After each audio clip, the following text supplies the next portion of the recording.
बिस्मिल्लाहिर्रहमानिर्रहीम, अस्सलामुअलैकुम, good morning, welcome to सुबह की सोच। सुबह की इस अच्छी और खूबसूरत सी सोच के साथ मैं हूं नम्रा तारिक।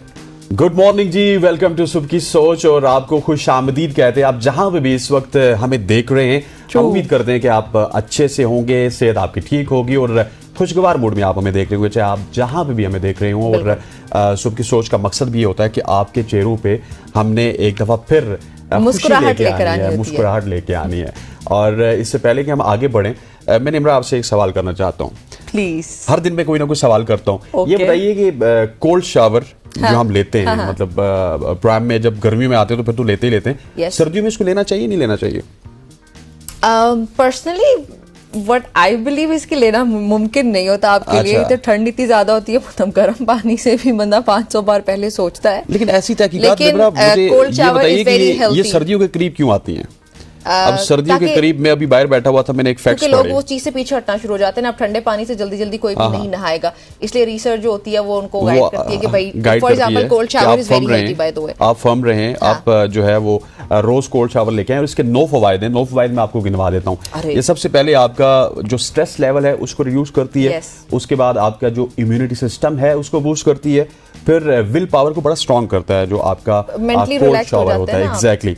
और आपके लिए स्किन हेल्थ के लिए बहुत जरूरी है। स्किन हेल्थ के लिए हमारी खवातीन बहुत ज्यादा कंसर्न होती हैं। आइसिंग सुबह उठ के करती हैं खवातीन, उससे ये होता है कि वो पोर्स वगैरह का जो बहुत, खैर वो अभी यहाँ पे टॉपिक नहीं है, लेकिन ये है कि आइसिंग बहुत हेल्थी होती है, तो जाहिर है कोल्ड शावर्स जो है बिल्कुल ऐसी है। इसके अलावा जी ये मसल रिकवरी के लिए बहुत अच्छा होता है, वेट लॉस के लिए बहुत अच्छा होता है, आपकी हेल्दी ब्रीदिंग के लिए बहुत अच्छा होता है, हेल्दी हेयर्स के लिए बहुत अच्छा होता है, और सबसे बढ़ के निम्रा ये आपका जो डिप्रेशन है उसको रिड्यूस करता है। सो आज आप भी इरादा कीजिए, पूरे पाकिस्तान से हम इरादा करवाते हैं कि अब हमने सर्दियों में भी कोल्ड शावर के साथ आना है, कोल्ड शावर लेके आना है, ताकि ये तमाम बीमारियां हमसे दूर रहें। हाँ ठीक है, आई नीड हेल्थी हेयर और healthy skin as well, and no depression, and healthy skin as well, and good immunity. So there is 3-4 points Nimra need. So आपको भी कुछ ना कुछ पॉइंट्स इसमें चाहिए होंगे, इसके लिए आपको रोज कोल्ड शावर के साथ नहाना है। चलें जी, thank you for the research जो आपने तो खैर नहीं की, लेकिन for sharing the research. Exactly, ठीक हो गया। अच्छा, फिर आगे बढ़ते हैं, कुछ बाकी भी देखते हैं पाकिस्तानी सियासत में क्या हो रहा है, दीगर क्या खबरें चल रही हैं जी। सबसे पहले कुछ शॉर्ट स्टोरीज है हमारे पास, आपके साथ वो शेयर करते चलें। वजीर आला मरियम नवाज, वजीर आला पंजाब मरियम नवाज शरीफ साहिबा जो हैं, उन्होंने ख्वातीन के लिए ट्रांसपोर्ट प्रोग्राम का आगाज किया, जिसके तहत 76 बसेस लड़कियों के कॉलेजेस में फराहम की गई हैं। पहला जो इसका मरहला है, पहले फेज में 19 बसें जो हैं वो बक्कर, सियालकोट और हासिलपुर जैसे इलाकों में कॉलेजेस को दी गई हैं। और ये जो मंसूबा है, जो प्रोजेक्ट है मरियम साहिबा का, ये 2 मजीद मराहिल में अप्रैल 2025 तक इसको तोसी दी जाएगी। और मरियम नवाज ने जो बसेज हैं उनका मुआयना भी किया, और एयर कंडीशन बसेस में इजाफा करने पर उन्होंने गौर किया कि ओबियसली वैसे ये तो इलाके जो है ना, जैसे मैंने बक्कर वगैरह कहा और दीगर इस तरह के इलाके, गर्मी भी बहुत ज़्यादा होती है, तो एसी बहुत इंपॉर्टेंट होता है, एयर कंडीशन बसेस सबसे ज़्यादा ज़रूरी होती है वहाँ पे। खैर अच्छा प्रोजेक्ट है, देखते हैं फिर अप्रैल तक किस तरह पूरा होता है। आपने जिक्र किया बक्कर का, हासिलपुर का, फिर सियालकोट का, इन इलाकों में आपको एयर कंडीशन बसेस भी जरूरत होती है। लेकिन निम्रा ये बहुत अच्छा है कि हम पंजाब गवर्नमेंट की जानिब से देख रहे हैं कि वो खवातीन के लिए बहुत कुछ कर रहे हैं। पहले खवातीन तलबा की बात कीजिए, उनके लिए उन्होंने बहुत कुछ किया। अब खवातीन के लिए उन्होंने 76 बसेस का मजीद इजाफा किया, और जिस तरह आपने बताया कि अप्रैल 2025 तक इन बसेस में और इजाफा किया जाएगा और इस सिस्टम को और बढ़ाया जाएगा। तो डेट्स ग्रेट। खवातीन की एम्पावरमेंट के लिए मरियम नवाज जो काम कर रही हैं वो बेहतर है, और मेरा ख्याल है कि मरियम नवाज खुद भी एक खातून है, तो इस वजह से बहुत ज़्यादा हमें इस तरह की खबरें मरियम नवाज की जानिब से देखने को मिलती हैं। आगे बढ़ते हैं, आगे एक ऐसी खबर है जिसको आप सुन के हैरान रह जाएंगे। डॉक्टर जाकिर नाइक ने यूट्यूब के मोनेटाइजेशन प्रोग्राम को हराम करार दे दिया। उन्होंने कहा कि इश्तिहारों पर कंट्रोल बहुत मुश्किल है, खास तौर पे वहां पे खवातीन आती हैं, मौसीकी के इश्तिहार चलते हैं, और उनका यह भी कहना था कि एक इश्तिहार पे आप कंट्रोल कर सकते हैं, वो इश्तिहार है आपका शराब का। शराब के इश्तिहार को तो आप कंट्रोल कर सकते हैं, लेकिन खवातीन के ऊपर आप कंट्रोल नहीं कर सकते। नाजुक लिबास वाली खवातीन के इश्तिहार के ऊपर आप कंट्रोल नहीं कर सकते। इस वजह से आप यूट्यूब से जो भी कमाते हैं वो हराम है। इसको एक्सप्लेन करते हुए निम्रा उन्होंने ये कहा कि अब जो मेरी वीडियो है, मेरा जो चैनल है, उसमें मिलियंस ऑफ फॉलोअर्स हैं, लेकिन मेरे व्यूज नहीं आते। पाकिस्तान में आके थोड़े से बूस्ट हुए क्योंकि मैं रिस्ट्रिक्टेड हूँ यूट्यूब पे, लेकिन जब मेरी ही वीडियोस आप लगाएंगे या कोई और लगाएगा तो उसमें मेरे साथ ऐश्वर्या राय को जोड़ दिया जाएगा। ऐश्वर्या राय की पिक्चर को सामने रख के जी डॉक्टर जाकिर नाइक ने ऐश्वर्या राय को क्या कह दिया, डॉक्टर जाकिर नाइक ने फलां को क्या कह दिया, एग्जैक्टली वो थंबनेल्स को देख के अट्रैक्ट हो जाते हैं। वो खवातीन की पिक्चर के हवाले से कह रहे थे कि खवातीन की पिक्चर को मेरे साथ जोड़ दिया जाता है, उसके ऊपर मिलियंस के व्यूज मिलते हैं, लेकिन मेरी अपनी वीडियो के ऊपर 200, 400, 500 के मैक्सिमम व्यूज आते हैं। वो ये भी कह रहे थे कि मैंने पूरी दुनिया में लोगों को अलाउ किया हुआ है, अगर उन्होंने हराम कमाना है मेरी वीडियो से वो जरूर कमाएं, क्योंकि जब मैं कॉपीराइट करूंगा तो वो सारे के सारे पैसे मेरे अकाउंट में आ जाएंगे। इस वजह से वो कॉपीराइट की तरफ भी नहीं जा रहे। लेकिन पाकिस्तानियों के लिए, पाकिस्तान के जो यूट्यूबर्स हैं उनके हवाले से मेरा ख्याल है डॉक्टर जाकिर नाइक ने एक और नया रुख दे दिया इस तमाम तर डिस्कशन को कि ये तमाम तर जो आप पैसा कमाते हैं यूट्यूब से ये हराम है, और ये हराम अब मेरा ख्याल है कि डॉक्टर जाकिर नाइक ने कहा तो उन्होंने बहुत कुछ सोच के कहा होगा। और वो आजकल पाकिस्तान में आके ना बहुत ज्यादा क्लैरिफिकेशन भी दे रहे हैं। वो आपने देखा होगा पाकिस्तान में आके वो बहुत ज्यादा क्लैरिफिकेशन भी दे रहे हैं। पिछले दिनों जो उन्होंने लड़कियों को वो मेरे ख्याल है तहफ़ देने थे वो नहीं दिए, उसकी क्लैरिफिकेशन दी। उन्होंने कहा कि इंडिया में मेरा एहतराम किया जाता है कि मिसअंडरस्टैंड किया जा रहा है। बहुत सारे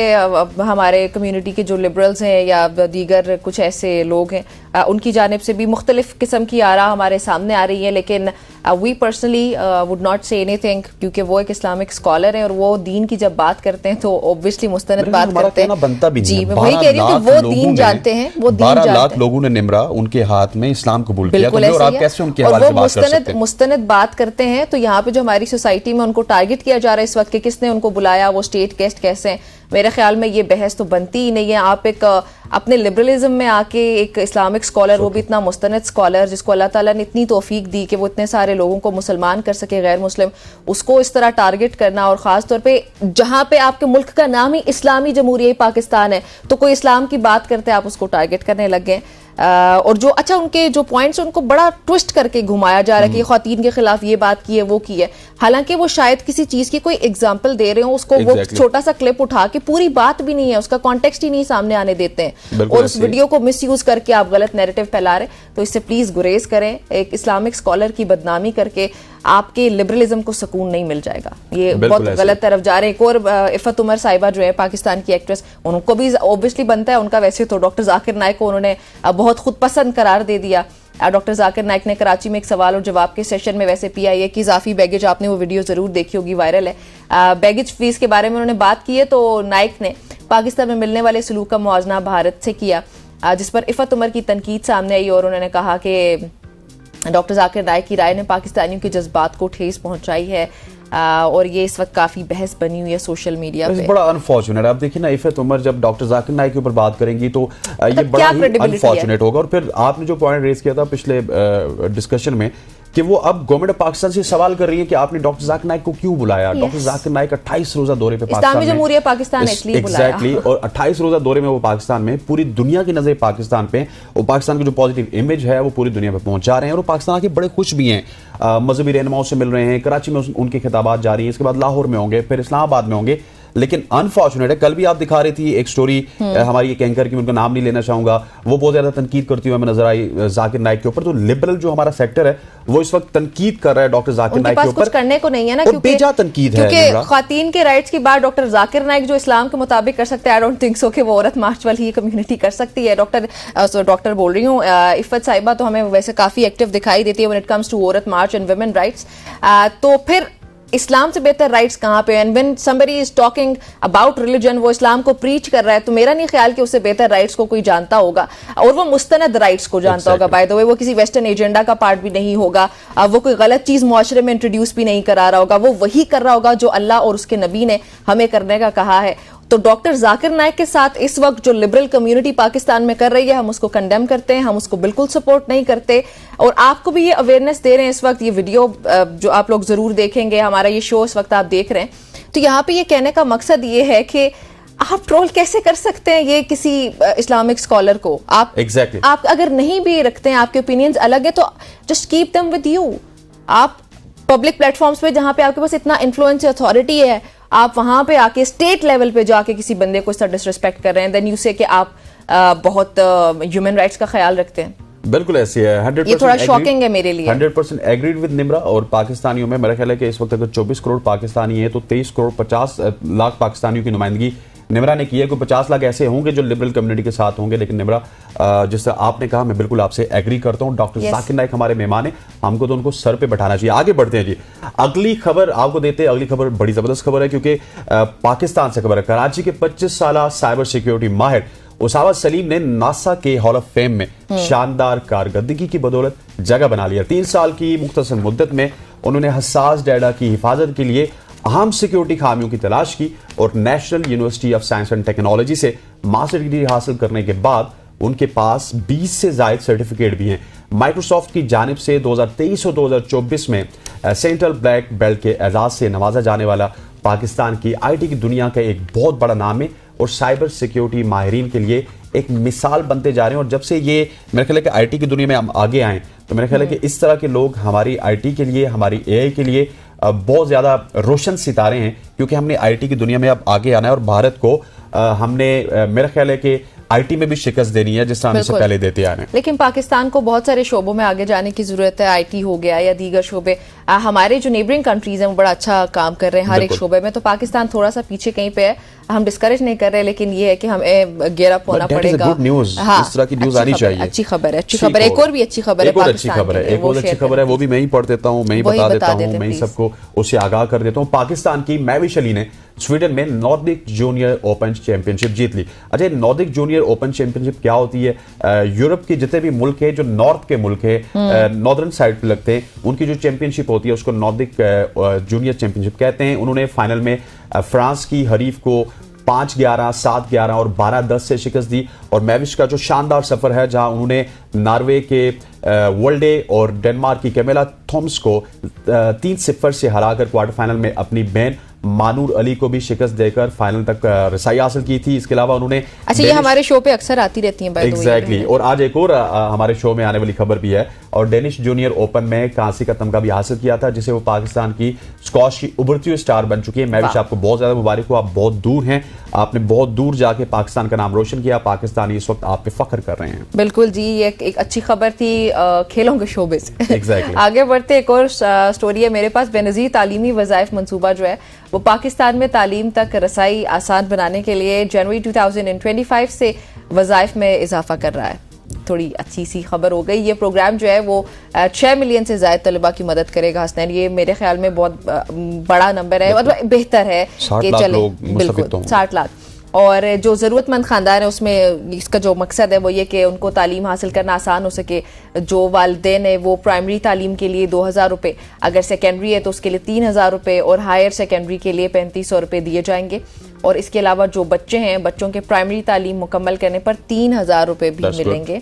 और वालिदैन को बेनज़ीर इनकम सपोर्ट प्रोग्राम में रजिस्टर्ड होना होगा ताकि वो सहूलत के अहल हो सकें।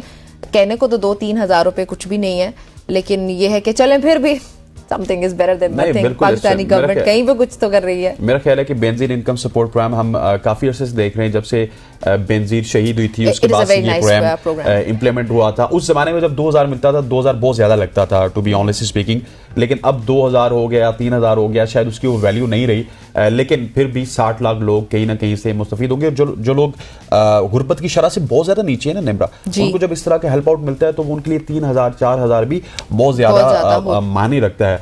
आगे बढ़ते हैं, आगे भी हम खबर आपको बताने से पहले ये बताते हैं कि अतर जायद हमारे प्रोग्राम में आ चुके हैं। यहाँ पे आके यहीं पे वो बैठे थे, अपने बेल्ट के साथ आए थे, और पाकिस्तान के अतर जायद ने भारतीय हरीफ को शिकस्त देकर इंटरनेशनल रेसलिंग चैंपियनशिप जीत ली है।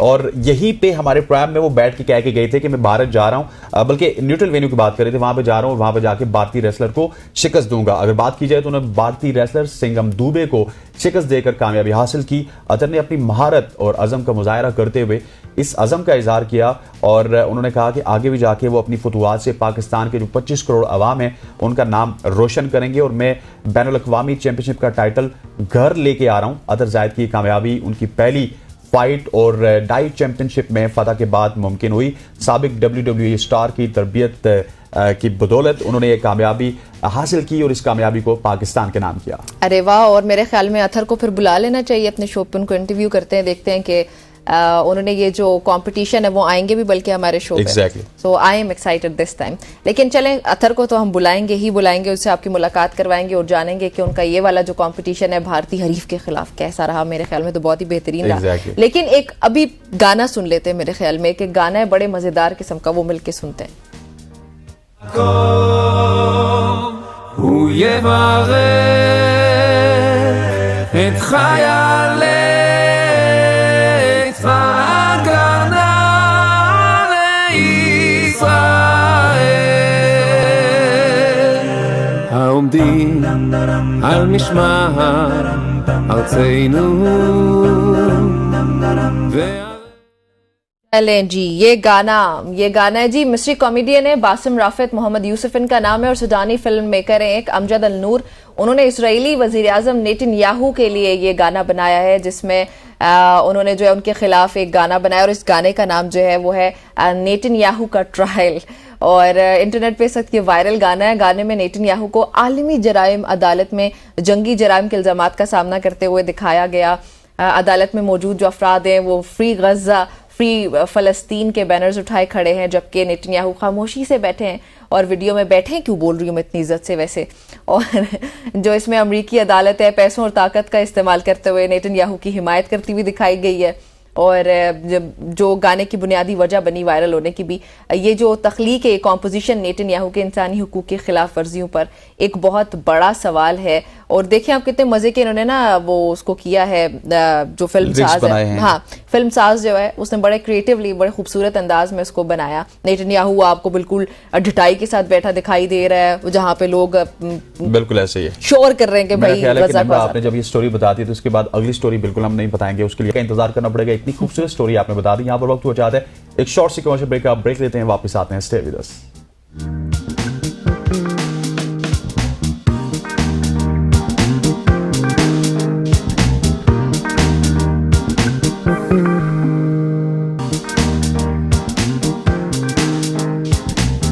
Welcome back everybody. एक बार फिर से आपको खुशामदीद कहते हैं सुबह की सोच में। अभी हम बात करने लगे हैं कुछ मौसम के हवाले से। एनडीएमए ने पाकिस्तान की साहिली पट्टी के करीब मुमकिन तूफानी सूरत हाल के बारे में इस वक्त खबरदार कर दिया है हसनैन। और ये जो सूरत हाल है थोड़ी बहुत कशीदा दिखाई देती है और ये सरगर्मी मशरिक़ वस्ता बहरा अरब में जो है वो बढ़ रही है और इम्कान है कि ये तूफान में तब्दील हो जाए, अल्लाह ना करे। वैसे एनडीएमए का बताना है कि मुमकिन तूफान पैदा करने वाला सिस्टम फिलहाल जो है वो वादी भारत के करीब है, जो बाद में पाकिस्तान की साहिली पट्टी की जानिब भी बढ़ सकता है। लेकिन इसमें एक बात है कि मुतल्लिका जो महकमे उनके साथ मिलकर सूरत हाल की मुकम्मल निगरानी की जा रही है, ये एक अच्छी बात है। बिल्कुल ऐसी इसी हवाले से हमारे साथ एनडीएमए के डायरेक्टर अताउल्लाह साहब हमारे साथ मौजूद है। अताउल्लाह साहब आपको खुश आमदीद कहते हैं, थैंक सो मच फॉर जानिंग अस। जिस तरह निम्रा भी बता रही थी कि एक साइक्लोन की पेशगोई की गई है, इसको हम अपने मीडिया पे भी देख रहे हैं और सोशल मीडिया पे भी देख रहे हैं। इस हवाले से बताइएगा कि ये पाकिस्तान की साहिली पट्टी के साथ तो टकराएगा, लेकिन कितना डेंजरस होगा, क्या किसी नुकसान का खदशा है खुदा न ख्वास्ता? बिल्कुल इसी तरह एनडीएमए ने हमें अलर्ट इशू कर रहा है किया है, लेकिन फिलहाल ये तो इंडिया के केराला कोस्ट के नजदीक है। मुमकिन तौर पर उन्होंने कहा कि इस तरह का साइक्लोन आएगा और नॉर्थ वेस्ट की तरफ, तो हो सकता है कि हिट करे पाकिस्तान के कोस्टल बेल्ट को। तो इसमें हमने तमाम अपने डीडीएमए जो डिप्टी कमिश्नर उनको हाई अलर्ट कर दिया है और हम फर्दर अलर्ट्स का इंतजार कर रहे हैं एनडीएमए की तरफ से। अच्छा सही। पिछले महीने भी साइक्लोन आया था, लेकिन अभी इसकी जो मुमकिन आप बात कर रहे हैं कि ये टक्कर सकता है पाकिस्तान की साहिल से, तो ये कब, अल्लाह ना करे वैसे, लेकिन कब तक खदशात जो हैं वो बरकरार रहेंगे? लेकिन देखिए इसका उन्होंने कहा कि 3rd वीक तक अक्टूबर, अभी तो 2nd वीक चल रहा है जी, तो कम से कम 1 वीक के बाद ही पता चलेगा। तो फिलहाल तो इसका डायरेक्शन सीधा इसी तरफ है, लेकिन फिलहाल तो बाकायदा कंफर्म अलर्ट अभी तक इशू नहीं हुआ है। अच्छा अता साहब, जो हमारे चीफ मेट्रोलॉजिस्ट हैं उन्होंने बताया है कि अभी तक तूफान का जो साहिली पट्टी है पाकिस्तान की उस पर हिट करना बहुत कबल अज वक्त है। इस हवाले से भी एनडीएमए ने कुछ बताया कि हो सकता है ये हिट करे, हो सकता है ना करे।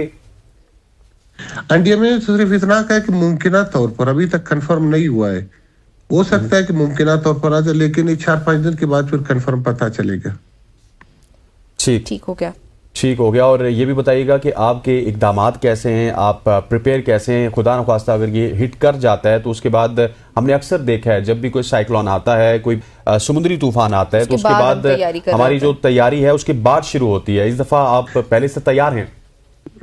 बिल्कुल, जिस तरह यूं ही हमें 3-4 दिन पहले अलर्ट इशू हो गया तो हमने अपने DDMA इसको डिस्ट्रिक्ट डिजास्टर मैनेजमेंट अथॉरिटीज है जो हमारा कोस्टल बेल्ट है बलूचिस्तान का, लसबेला और ग्वादर, उनको आई अलर्ट कर दिया और मुमकिन तौर पर जो जरूरी बेसिक चीजें वो हमने पहुंचा दी ऑलरेडी इनको।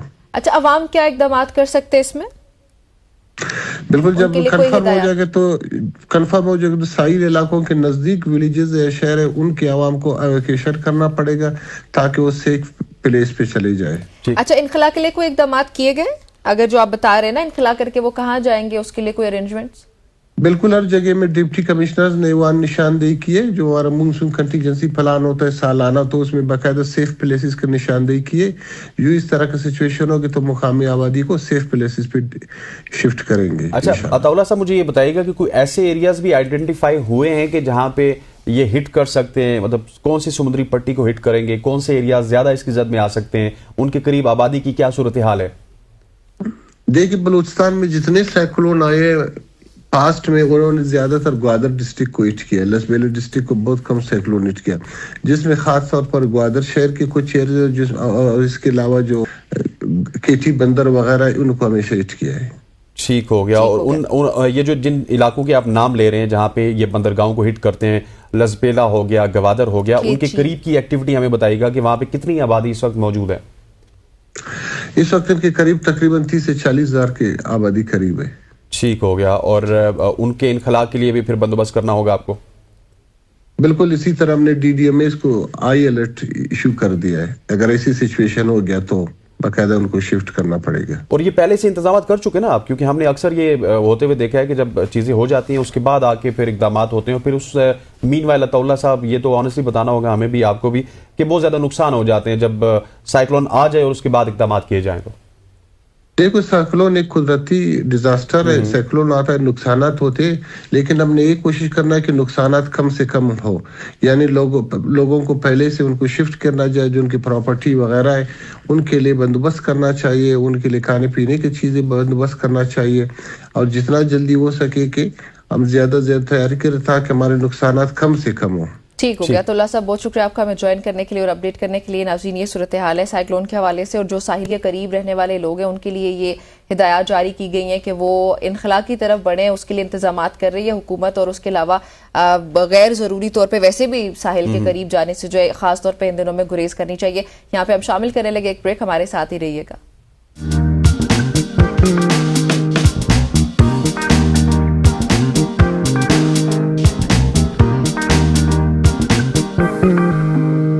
जी लो, वेलकम बैक। आपको खुश आमदीद कहते हैं। अब थोड़ा सा मुल्क की पॉलिटिक्स के हवाले से बात करते हैं, जहाँ पे हुकूमत की जानिब से जो आइनी तरमीम है उसके हवाले से बताया गया है कि शंघाई तावन तंजीम के इजलास के बाद पार्लियामेंट में पेश किए जाने का इम्कान है। इसके अलावा भी अगर पाकिस्तानी पॉलिटिक्स की बात की जाए तो पाकिस्तानी पॉलिटिक्स में हर दिन कुछ ना कुछ नया होता हुआ हमें नजर आता है। अगर आइनी तरमीम के बाद हम KPK की बात करें तो वहाँ पे अली अमीन गंडापुर साहब का एक और वजाहती बयान भी आया। और जो आइनी तरमीम है, पहले अगर उसके हवाले से प्रिसाइसली बात कर लें तो वो जिस तरह मैंने आपको बताया SCO के बाद लाई जाएगी और उस पर जमातों से भरपूर अंदाज में उनसे मुशावरत की जा रही है। दोनों ऐवानों में बाकायदा बहस और इत्तफाक राय के बाद आइनी तरमीम पर वोटिंग करवाई जाएगी। इसके अलावा भी बहुत सारी ऐसी चीज़ें जो आज के हमने इस प्रोग्राम में डिस्कस करनी है, चाहे वो स्पीकर कौमी असम्बली सरदार अयाज सादिक की जो डिस्कशन है पार्लिमानी रहनुमाओं के साथ उसके हवाले से बात की जाए या फिर अली अमीन गंडापुर के बयान के हवाले से बात की जाए। तमाम तर डिस्कशन आज हम अपने प्रोग्राम में शामिल करेंगे और उस पर बातचीत करने के लिए हमें ज्वाइन करें उसामा गाजी। उसामा, अस्सलाम वालेकुम, वेलकम टू द शो।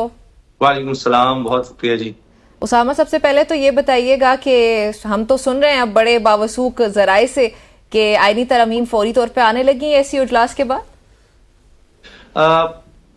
हुकूमत लाएगी तो सही, क्योंकि उनके पास और कोई रास्ता नहीं है। लेकिन मौलाना भी मान गए ना? नहीं, मौलाना मेरा नहीं ख्याल, जो हुकूमत चाह रही है उस पर तो मौलाना हरगिज नहीं माने। जो हमारी इत्तलात है, मौलाना का एक अपना मुसव्विदा है और जो मौलाना का मुसव्विदा है उसमें हुकूमत के लिए कुछ भी नहीं है जो हुकूमत चाहती है। और इसीलिए हुकूमत ने अब ये सोचा है कि मखसूस नशिस्तें वो इलेक्शन कमीशन से हथिया कर उनके जरिए, इलेक्शन कमीशन का आज इजलास भी है, तो तो उससे 2/3 अक्सरियत हासिल की जाए। लेकिन अगर ये इस तरह से करते हैं तो ये पहले तहरीक इंसाफ से नहीं निपट पा रहे तो फिर मौलाना से किस तरह से निपटेंगे? फिर मौलाना भी सड़कों पर होंगे और वकला भी सड़कों पर होंगे। लेकिन अगर मखसूस नशिस्तों वाला मामला है तो वो तो तहरीक इंसाफ के हक में नहीं आ जाएगा। नहीं, मखसूस नशिस्तें इलेक्शन कमीशन से कहा है स्पीकर रियाज सादिक ने और स्पीकर पंजाब असेंबली ने दोबारा खत लिखा है कि फौरी तौर पर हमें दी जाए मखसूस नशिस्तें। जिस तरह से हमने अब एक्ट पास कर लिया है कि वो आजाद अराकीन है कुछ, वो हमें ही उनकी सीटें मिलेंगी, तहरीक इंसाफ को ना दी जाए। यानी आप सुप्रीम कोर्ट का, फुल कोर्ट का जो फैसला है उस पर अमल ना करें और वो सीटें हमें दे दें। इसका मतलब ये हुआ कि मौलाना नहीं माने, वरना मौलाना को मना लेते। और ये जो कह रहे थे कि जी तहरीक इंसाफ के कुछ लोग टूट रहे हैं या जो आजाद है वो इधर चले जाएंगे टूट कर और वो 63A के बाद इनको वोट डाल देंगे, वो भी नहीं हुआ। उल्टा इनके अपने लोग जिनको ये कहते थे वो हमारी जेब में है, आदिल बाज़ई और दीगर लोग, उनके प्लाजे गिराने पड़ गए हैं इनको। तो इनके लिए तो वो मसला बन गया है, जो इनके अपने लोग थे वो इनको छोड़ गए हैं। और इनकी सेनेटर सादिया अब्बासी साहिबा, शाहिद खान अब्बासी की बहन, उन्होंने ऐलान कर दिया है कि वो किसी आईनी तरमीम को वोट नहीं करेंगे। इनके तो अपने लोग कम हो गए हुए हैं, तो ये इतना आसान नहीं है। लेकिन ये क्यों कर रहे हैं? क्योंकि इनको नजर आ रहा है कि इसके बाद इनकी सियासी मौत है। अगर आईनी तरमीम ये नहीं ला सकते तो फिर ख्वाजा आसिफ ने तो हथियार फेंक दिया। उन्होंने कहा जी अक्टूबर में ऑडिट हो जाएगा। वो तो रोने वाले हुए थे जी, वो तो ऑडिट नजर आ रहा है उनको। अगर इलेक्शन ये वाकई जीते होते तो ऑडिट का क्या खतरा था? इनको खुद आकर कहना चाहिए था कि जी इससे पहले कि अदालत कहे हम करवा रहे हैं ऑडिट, आए बैठे और इंटरनेशनल फर्म से करवाते हैं, पाकिस्तान को छोड़े आप, तो हम ऑडिट करवाते हैं। तो इनको नजर आ रहा है कि फिर मंसूर अली शाह साहब मैनेज नहीं होंगे, जिस तरह बिलावल साहब ने फरमा दिया है कि वो जजेस को कंट्रोल नहीं कर सकेंगे। यानी काजी फैसल सब कंट्रोल कर रहे थे, मंसूर अली शाह नहीं कंट्रोल कर सकेंगे, वो 6 जजेस के खत को कंट्रोल नहीं कर सकेंगे और उसके बाद हुकूमत चली जाएगी। अच्छा उसामा साहब, मुझे ये बताइएगा कि लेट सपोज अगर मान लिया जाए कि हुकूमत के पास नंबर नहीं पूरा होता, क्या उसके बावजूद भी वो पार्लियामेंट पे ये आईनी तरमीम लाने की जसारत कर सकते हैं? एक ट्राई जरूर करेगी गवर्नमेंट, या फिर ये जो आईनी तरमीम का किस्सा ये किस्सा पारी ना हो जाएगा? आईनी तरमीम मुझे नहीं लगता कि हुकूमत कर पाएगी, मगर उन्होंने हर कोशिश करनी है। क्योंकि देखिए आईनी तरमीम आएगी तो हुकूमत को लगता है हम बचेंगे, वरना हम गए। तो इक़्तिदार में रहने के लिए तो आखिरी हद तक कोशिश करता है। वो इमरान खान ने नहीं की थी, आपने देखा कि वो रूलिंग आई स्पीकर की और जो कुछ हुआ वो आपने देखा आखिरी हद तक गए। तो ये भी हर काम करने की कोशिश करेंगे। अभी तक आप देखिए 2.5 साल से जो हो रहा है, ये कौन सा कोई आईन और कानून के मुताबिक हो रहा है? तो ये हर काम करने की कोशिश करेंगे और इसमें बहुत से लोगों का सर्वाइवल जुड़ा हुआ है। उसमें काजी फैसल साहब की एक्सटेंशन है, उसमें chief election commissioner Sikandar Sultan राजे की एक्सटेंशन है। ये सब काम होंगे तो हुकूमत रहेगी, वरना तो नहीं रह सकती। इसलिए उन्होंने आईनी तरमीम लानी ही लानी है। मगर मैं ये अर्ज कर रहा हूं कि ना मौलाना माने हैं, ना इनके पास नंबर्स पूरे हुए हैं, इसीलिए ये इलेक्शन कमीशन से दोबारा कह रहे हैं कि हमें नंबर पूरे करके दो। जो साहब एक छोटा सा जिमनी सवाल है, जो 63A का फैसला आ चुका है उसके बाद वफादारियां बदलने का आपको कोई डर नहीं है कि वफादारियां बदल सकती हैं और वोटिंग करने के बाद कुछ नायली का प्रोसीजर भी बदल जाएगा जी कि आपको 5 साल के लिए नायल नहीं किया जा सकता? बिल्कुल हो सकती हैं, लेकिन अब ना मसला ये है, अगर आपको टाइम हो मैं 1 मिनट में आपको एक लतीफा सुना देता हूं कि वो अभी हाल ही में मैंने पढ़ा कि किसी जगह नौसरबाज आ गए और उनका बैल मरने वाला था, तो उन्होंने कहा कि चलो बेचते हैं इसको। उन्होंने 10,000 रुपए की कीमत लगाई। एक मिरासी आया, उसने कहा कि मैं बड़ी दूर से आया हूँ, उस गांव से आया हूँ, तो मुझे सस्ता दो। उन्होंने कहा अच्छा तुम 9,500 का दे दो। इतने में उसको नजर आ गया कि ये तो बैल मरने वाला है और वो वापस जाने लगा। उन्होंने कहा देखो तो बात तो सुनो, तुम क्या देते हो? उन्होंने कहा जी मैं सिर्फ तुम्हें दुआएं देता हूँ, मैं नहीं पैसे दे रहा। तो मौलाना साहब ने जब जाकर ये जो फलस्तीन वाली कॉन्फ्रेंस थी उसमें उनको अंदाजा हुआ, जब वो सारी बातचीत हुई, कि ये तो मरा हुआ काम है, मैं इनके साथ क्या खड़ा हूं, ये तो जा रहे हैं, इनको सिर्फ दुआएं देनी चाहिए। तो जो आप फरमा रहे हैं ना कि लोग वोट वो 63 वाले, भाई वो मरे हुए को क्यों वोट देंगे? जो बैल मरने वाला है उसका खरीदार कौन होगा? उनको ये नजर आ रहा है, इसीलिए तो वो इलेक्शन कमीशन के दर पे चले गए हैं, वरना तो ये मसला ही कोई नहीं था। वरना तो वाकई वो 63A वाला काम इसलिए थोड़ी करवाया था, वो सारा काम इसलिए करवाया गया था कि फिर हम इधर से उधर कर लेंगे। फैसल वाडा साहब ने कहा ना, मेरा ख्याल है आसमा शिराज साहब के प्रोग्राम में, कि जी ये हम तो जो सियासतदान है, ये जुब्बा पहना हुआ है, हम तो बिकाऊ माल है।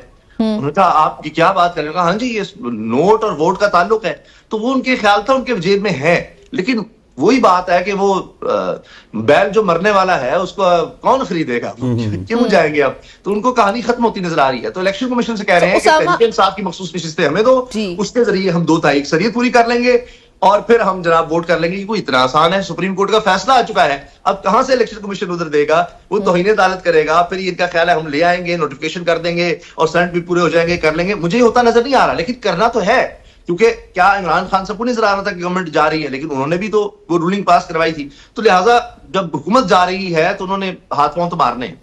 ठीक। अच्छा उसामा, एक तो मुझे ये बताएं, आप ये कह रहे हैं कि पाकिस्तान तहरीक इंसाफ के अरकान का वोट हासिल करना, उसके लिए जो 63A का फैसला भी आ चुका है, वो भी मुमकिन नहीं हो पाएगा हुकूमत के लिए। उसके अलावा मखसूस नशिस्तों वाला जो मामला उठा दिया स्पीकर कौमी असम्बली ने, उन्होंने जो खत लिख दिया इलेक्शन कमीशन को, वो ऑप्शन भी वैलिड नहीं हो पाएगा। फिर मौलाना फजलुर रहमान को मनाने वाला ऑप्शन भी वैलिड नहीं हो पाएगा। ये तीनों आपके मुताबिक वैलिड नहीं हो पाएंगे, हुकूमत कामयाब नहीं होगी। तो इसके अलावा कोई और रास्ता नजर आता है आपको कि हुकूमत वो शायद कर ले? हुकूमत के पास अब कोई रास्ता नहीं है। मुझे लगता है कि जिन बेसाखियों पर हुकूमत खड़ी थी वो भी उससे छिन रही है। और अच्छा। यह है कि बहुत से इसके मसाइल थे जो ये नहीं इकोनॉमी फ्रंट पे ये समझते हैं कि हमने कुछ कर दिखाया, वो सबको नजर आ रहा है। वो फिलहाल सिर्फ 3-4 महीने की बात है, रिकॉर्ड कर्जा ले लिया गया है। लेकिन ये जो मैं कर रहा हूँ ना, आपने सही कहा कि 3 ऑप्शन ये नहीं ले सकेंगे, ये मखसूस नशिस्तों वाला लेंगे शायद। उस अच्छा। रास्ते पर जाएंगे, लेकिन उसमें फिर इनके लिए खराबी पैदा हो जाएगी। मैं ये अर्ज कर रहा हूँ कि वो इलेक्शन कमीशन अगर इनको मखसूस नशिस्तें दे भी देता है तो मसला हल नहीं होगा। ये अगर आईनी तरमीम उस तरह से करवा भी लेंगे तो वही होगा कि वो रूलिंग पास हो गई थी और वो अदम एतमाद फारिग हो गया था, लेकिन उसके बाद आपने देखा फिर अदालत बीच में आ गई, तो कुछ ना कुछ दूसरी तरफ से हो जाएगा। एक खेल और तरफ भी जारी है, मुज़ाकरात का दौर कहीं और भी हो रहा है। आप तहरीक इंसाफ के भी उनकी हरकत और सकनात पर जरा नजर रखें, उनकी गुफ्तगू पर भी देखें। अली आगे बढ़ना चाह रहे थे लेकिन उसामा साहब आगे नहीं बढ़ना चाह रहे और उसामा ब्रेकिंग न्यूज भी दे रहे हैं। उसामा मुझे ये बताइएगा कि बहुत सारे फैसले ऐसे ना जो डिले होते हुए नजर आ रहे हैं, जिनके फैसले आने थे वो डिले होते हुए नजर आ रहे हैं, और मुझे लग रहा है कि बैकडोर पे कुछ ना कुछ चल भी रहा है तहरीक इंसाफ के साथ भी। जी, ये 5वां दौर है। मुसलसल बातचीत तो कहीं ना कहीं होती है। फिर आपको याद होगा कि इमरान खान साहब ने कहा कि अब नाम ले लेते हैं इमरान खान, क्योंकि अब तो अली मीन गंडापुर की सबने दिखाई है, सारे टेलीविजन ने तकरीर दिखाई है और उनका नाम चल रहा है। जी जी अच्छा, चले कैदी नंबर 804 आपके चैनल को मुश्किल में नहीं डालते। तो वो जो है उनसे बातचीत तो चलती रही, इसीलिए उन्होंने कहा कि अब अली मीन गंडापुर कोई बात नहीं करेगा, एस्टैब्लिशमेंट से भी कोई बात नहीं करेगा। और 22 अगस्त के बाद जो हमारे साथ हुआ है अब तो कतई नहीं, ये दाई दिखाकर बाई मारते हैं। ये उन्हीं के अल्फाज हैं, मेरे अल्फाज नहीं है। मगर उसके बाद आप देखें कि जब एहतजाज होता है, फिर अली मीन गंडापुर जाते हैं, वो केपी हाउस में सारा कुछ वाकया होता है, उसके बाद जब वो वापस आते हैं तब वो बदले बदले से मेरे सरकार क्यों है, वो उनकी स्पीच सारी की सारी हो जाती है आईजी इस्लामाबाद के खिलाफ। अब आईजी इस्लामाबाद की इतनी औकात नहीं है कि वो सारा कुछ खुद कर रहा होगा। और फिर उसके बाद आप देखें कि दोबारा तकरीर वो करते हैं, दोबारा से वही होता है।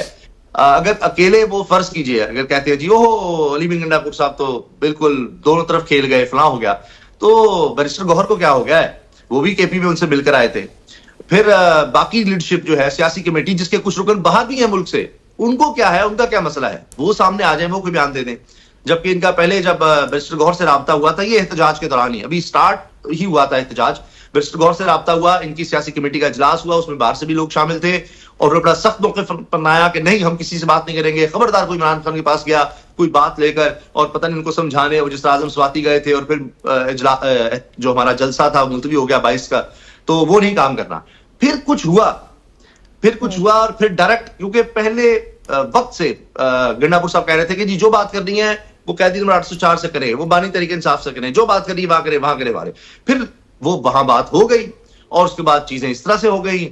अब 18 को काफी हद तक चीजें क्लियर हो चुकी होंगी, और उसके बाद फिर मुझे लगता है 18 तारीख को जब तक के पाबंदी है कि कैदियों से मुलाकात नहीं हो सकती, उसके बाद जब मुलाकात होगी, उसके बाद जब अदालत लगेगी, तो फिर आपको बयान सुनने को मिल जाएगा, जिसके बाद सारी सूरत हाल क्लियर हो जाएगी कि हाँ जी कुछ सॉलिड हुआ है, और उससे पहले आपने कोई बड़ी रिहाई भी हो सकती है। आपने अली अमीन गंडापुर का जिक्र किया तो हम उस तरफ भी आना चाहते हैं। अली अमीन गंडापुर ने निमरा कल जिस तरह वहां पे खिताब किया, एक धुआंधार खिताब भी था, लेकिन उनकी जो पूरा वो स्टोरी थी वो काफी पीटीआई के रहनुमाओं ने भी बाय नहीं की। जिस तरह से उनको वो बाइक वाला मिला, फिर अपनी गाड़ी मिली, प्रोटोकॉल मिल गया, पेट्रोल मिल गया, उसके लिए पैसे अरेंज हो गए, सारी चीजें हो गई। तो अली अमीन गंडापुर की स्टोरी किस हद तक आपको ठीक लगी है, और क्या ये जो कहानी इसी तरह चलती रहेगी? उस स्टोरी पे तो बड़े झोल हैं, उसमें तो बड़े मसाइल हैं, लेकिन वो सारी एक स्मोक स्क्रीन है, क्योंकि उसके पीछे जो कुछ हुआ है वो बताया नहीं जा सकता। और वो अब कमिटमेंट्स होती हैं, और इस लेवल पर कमिटमेंट्स ब्रेक तो हो नहीं सकती। फिर जो भी है, ये मेरा अंदाजा है कि जो बात भी है वो इमरान खान की मर्जी से हो रही है और उनको कॉन्फ्रेंस में लेकर हो रही है, वरना ये मुमकिन ही नहीं है वरना खैबर पख्तूनख्वा की सारी गवर्नमेंट, सभी लोग, इनके पार्टी के लोग, अच्छा उसामा, वो कुछ और बातें लेकिन वोटर जिस तरह से अली अमीन गंडापुर डी चौक में अकेले छोड़ के चले गए ना अवाम को, अवाम बड़े डिसअपॉइंट हुए हैं, तो आपको लगता है कि इमरान खान उससे खुश हो सकते हैं? वो अभी भी कॉन्फिडेंस रखते हैं अली अमीन गंडापुर पे कि वो वही कर रहे हैं जो सिर्फ इमरान खान चाहते हैं और उनको सब कुछ सही सही पता चल रहा है? बिल्कुल बिल्कुल बिल्कुल। इमरान खान साहब जो हैं वो शहबाज शरीफ से ज्यादा इन्फॉर्म्ड आदमी हैं। अच्छा। इसकी मैं आपको एक दलील ये दे देता हूं कि पिछली दफा जब वो 8 घंटे के लिए लापता हुए थे तो यही बातें हुई थी। आपको याद है गंडापुर साहब जब लापता हुए थे सेम यही बातें हुई थी। Yes. और खान साहब ने कहा जी वो लाज रख रहा है उनकी, याद है आपको? उन्होंने कहा था। और फिर यही खदशात आए थे, सब कुछ हुआ था और खान साहब ने बयान दिया था कि अली अमीन गंडापुर मेरा हीरो है, उस सवाल ही पैदा नहीं होता कुछ और होने का, और तुम लीड करोगे, सब करोगे। तो गंडापुर साहब हीरो है। एक और इसकी दलील सुन लीजिए, खालिद खुर्शीद साहब साबिक वज़ीर आला गिलगित बल्तिस्तान, जी जी जी, वो बहुत ही सख्त, जो सबसे ज्यादा सख्त मौक़िफ़ रखते हैं तहरीक इंसाफ में जो लोग, उनमें खालिद खुर्शीद सबसे आगे है। वो कहते हैं कि जो काम अली अमीन गंडापुर ने कर दिया है, जो मार्का मार लिया है, वो कोई और वज़ीर आला होता तो ना कर सकता। अब अगर बेवफाई की होती गंडापुर ने, कोई 2 नंबरी उस तरह से की होती, कोई खराबी की होती, तो कोई धुआं तो उठता, कुछ तो होता, कुछ तो मामला। तो लिहाजा यही कहा जा सकता है थोड़ा सा सब्र बाकी में। आप समझ रहे हो सामा के ये मुज़ाकरात का जो एक वो हुकूमत भी कहती है ना, मेरी नजर में शायद वो कामयाब हो गया। अच्छा ठीक हो गया। अच्छा, अली अमीन गंडापुर के जो बयानात हैं उनमें ठीक है, हमें भी जोर नजर आती है, लेकिन पाकिस्तान तहरीक इंसाफ को तो किसी एक पेज पे होना चाहिए ना। 18 तक उनकी खान साहब से मुलाकात भी नहीं है, उसके बावजूद भी वो जो रहनुमा है तहरीक इंसाफ के, वो अली अमीन गंडापुर को कंडेम कर रहे हैं। वो इसलिए कर रहे हैं कि कुछ लोग इसमें अभी यूं समझिए कि पूरी तरह से इन्फॉर्म्ड नहीं होंगे और उनको कुछ एतराजात होंगे, लेकिन वो खुलकर बोल भी नहीं रहे। असद कैसर साहब हैं, वो भी गंडापुर पर, जबकि एक वक्त था कि वो भी उम्मीदवार थे, या उनकी कुछ लोग, उनका धड़ा भी उम्मीद रखता था कि वो वजारत आला की तरफ होंगे। फिर उसके बाद अंदर इनके चलते रहे दीगर लोग भी हैं, तो वो सब कहाँ हैं, क्यों नहीं बात कर रहे? तो लिहाजा इस तरह का कोई मामला है जिसको वक्त देने की जरूरत है और उस पर लोग कर नहीं सकते। और मेरा ख्याल यह है कि जब खान साहब का बयान आ जाएगा फिर ये सारी डस्ट सेटल हो जाएगी, लेकिन तब तक आप देखिए तहरीक इंसाफ ऐसा नहीं है कि चुप करके बैठ गई, उन्होंने प्रेशर रखा हुआ है, लेकिन अब उनका टारगेट सिर्फ और सिर्फ गवर्नमेंट होगी, कुछ और नहीं होगा, सिर्फ और सिर्फ गवर्नमेंट होगी, क्योंकि उनको ये यकीन दिला दिया गया है या दिला दिया जाएगा ये जो कामयाब मुज़ाकरात है उसके नतीजे में कि जी आप आपस में अब कर लें, हम पीछे हट चुके हैं। तो लिहाजा अब हुकूमत भी परेशान है, नजर ही आ रहा है। काजी साहब भी अब जा रहे हैं, वो तो मुझे कोई किसी तरह से कोई एक्सटेंशन वगैरह या नहीं अदालत का भी कुछ हो सकेगा, क्योंकि इतना ज्यादा वो बोझ बन गए हैं। तो आप उसामा ये कह रहे हैं कि जो कामयाब मुज़ाकरात हो रहे हैं अली अमीन गंडापुर के थ्रू वो हो रहे हैं, और वो ये हो रहे हैं कि अब पॉलिटिकल पार्टीज आपस में डिसाइड करें। Is this what you are trying to say? नहीं, काफी हद तक आपकी बात दुरुस्त है। अब आप मुझे मुश्किल में डाल रही हैं। गंडापुर से नहीं, मुज़ाकरात बराह रास्त किसी और से हो रहे हैं, जिनका मैंने अर्ज किया कि 5वां दौर चल रहा है, और ये पहले भी हुए और रुके, और ये उसी तरह से हैं जिस तरह बाकी लीडरशिप से भी होते रहे हैं, लेकिन वो बड़ी जल्दी सारा कुछ हो जाता था, मामला बड़ी जल्दी तय पा जाते थे। इस तरह वो ना बाहर जाने को तैयार थे, ना वो खामोश रहने को तैयार थे, वो कोई इस तरह की डील लेने को तैयार नहीं थे, तो इसलिए मसाइल रहे। लेकिन अब हालात बहुत अजीब हो गए। चीन के जो इंजीनियर्स हैं वो देखें आप, और ये पश्तून तहफ़्फ़ुज़ मूवमेंट वाला जो सारा सिलसिला खड़ा हो गया, ये बहुत बड़ा मसला बन गया। और इससे पहले तहरीक इंसाफ के लोग होते थे जो तकरीरें करते थे कि जी ये पश्तून तहफ़्फ़ुज़ मूवमेंट ये है वो है, तो हुकूमत के लिए या दूसरे लोगों के लिए बहुत बड़ा मसला बन गया कि अब किसको करें, क्योंकि जितने भी खैबर पख्तूनख्वा में जो वोट बैंक रखने वाले थे या जिनके साथ लोग थे, वो तो एक तरफ हो गए, जिनमें तहरीक इंसाफ सबसे बड़ी स्टेक होल्डर, जमात इस्लामी, फजलुर रहमान, अवामी नेशनल पार्टी, इन सब का मौके अगर आप देखें तो वो क्या होता रहा, और खास तौर पे पीटीएम, तो उसको ये हुकूमत कंट्रोल कर नहीं सकती थी, क्योंकि यह तो कहीं से वोट नहीं लेकर आए। सिंध में इनकी नहीं है, बलूचिस्तान में इनकी गवर्नमेंट नहीं है, वो भी जैसे बनाई हुई थी। खैबर पख्तूनख्वा में तहरीक इंसाफ, पंजाब में इनको वोट ही नहीं मिला। उसामा साहब, हमारे पास वक्त कम है, आपकी डिस्कशन तो ऐसी है कि जो हम चाहते हैं कंटिन्यू रहे। मुझे ये बताइएगा, तहरीक इंसाफ ने एक नया एहतजाजी प्लान भी दे दिया है, और उस एहतजाजी प्लान के मुताबिक शायद मुल्तान में भी वो जलसे जुलूस करेंगे, एहतजाज करेंगे, और वहां पे टेस्ट मैच भी जारी है। लेकिन इसके अलावा भी उन्होंने कहा कि अब हमने शहर भी करना है, और फिर उन्होंने कहा कि हम प्राइम मिनिस्टर साहब के बेडरूम तक आएंगे। सो मामला तो खराब होते हुए नजर आ रहे हैं हमें। बिल्कुल ऐसे ही है, क्योंकि हुकूमत फिर कोशिश कर रही है कि हम किसी तरह से आईनी तरमीम लेकर आए, तो ये फिर मैदान से जाएंगे, इसीलिए ये अजला में अभी एक्टिव कर रहे हैं सबको, और उसके बाद ये इस्लामाबाद की कॉल दे सकते हैं। जब हुकूमत आईनी तरमीम लाने की कोशिश करेगी तो उससे पहले ये दोबारा और पहले से ज्यादा फोर्स के साथ इस्लामाबाद में आएंगे, अगर वो आईनी तरमीम लाने की कोशिश की जाती है। और इस दफा ज्यादा ताकत के साथ आएंगे, ज्यादा भरपूर तरीके के साथ आएंगे, और हुकूमत के पास यानी कि 25 से पहले उसामा ये चलता रहेगा। जी चलें, thank you so much for joining us. वक्त खत्म हो गया, बहुत अच्छा लगा आपसे बात करके। उसामा गाजी हमारे साथ मौजूद है जो कि अंदर की खबरें बता रहे थे, लेकिन यहाँ पर वक्त हुआ था शॉर्ट सी कमर्शियल ब्रेक का, जल्दी से ब्रेक लेते हैं, वापस आते हैं। स्टे विद अस।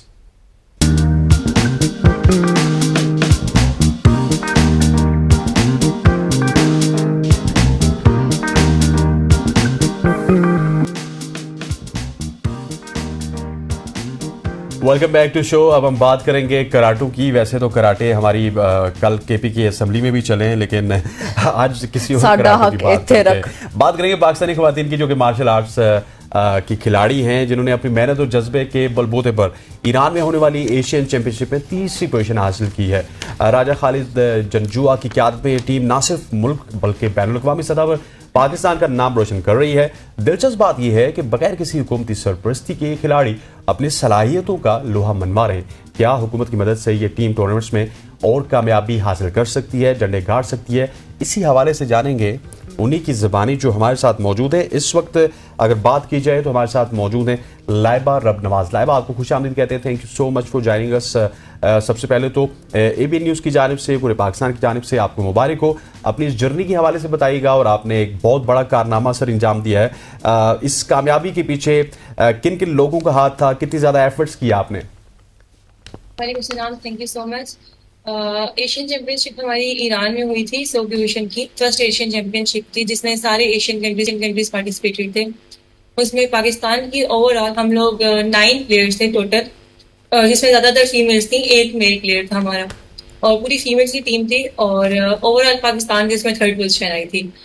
और सपोर्ट हमें ऐसे फाइनेंशियली किसी ने नहीं किया था, फाइनेंशियली हर एक प्लेयर ने अपना अपना खुद ही किया था। लेकिन ये है कि जैसे गेम के लिए हमारा अलग से कैंप लगा था। हर पूरे हमारी 1 डे में 4 आवर्स की क्लास होती थी, उसके बाद 2 आवर्स के extra camp Raja's martial art extra time. 8 बजे राजाज मार्शल आर्ट्स का ऑफ होता है, तो 8 से 10 राजाज मार्शल आर्ट्स में 2 आवर्स की एक्स्ट्रा गेम करवाता था। हमें एक अलग से इंस्ट्रक्टर प्रोवाइड किए थे, तो उसके लिए गेम के लिए हमें राजाज मार्शल आर्ट से सपोर्ट किया था। इसके अलावा फाइनेंशियली सबने अपना अपना किया था। अच्छा लाइबा, जो लोग इस वक्त आपको देख रहे हैं, खासतौर पे लड़कियां आपको जो देख रही हैं और वो मार्शल आर्ट्स में आगे बढ़ना चाहती है, आप उनको क्या गाइड करेंगी कि वो किस तरह से कुछ अगर बेसिक चीजें आप बताना चाहें उनको? तो martial arts I think females के लिए कोई भी ऐसी फिजिकल एक्टिविटी बहुत जरूरी होती है, खास करके मार्शल आर्ट्स, क्योंकि सेल्फ डिफेंस आपको बहुत जल्दी अर्ली स्टेजेस में सेल्फ डिफेंस तो आपको आ जाता है। उसके बाद ये कि स्टार्टिंग के लिए यही है कि अपने करीब में जो भी इंस्टीट्यूट है वहां जाके ज्वाइनिंग दे दे, क्योंकि ऑनलाइन करने से या फिर वीडियोस देख के उस तरह से नहीं आता जब तक आप उस चीज को खुद से प्रैक्टिस नहीं करते। तो आपको कोई ना कोई इंस्टीट्यूट ज्वाइन करना बहुत जरूरी होता है इस चीज के लिए। अगर आप प्रोफेशनली एथलेटिकली इसको खेलना चाहते हैं तो फिर वो एक अलग चीज होती जाती है, लेकिन मुझे लगता है कि एथलेटिक्स के अलावा भी हर एक को मार्शल आर्ट्स करना चाहिए। सेल्फ डिफेंस के लिए बहुत जरूरी है, आपकी फिजिकल हेल्थ के लिए बहुत जरूरी है।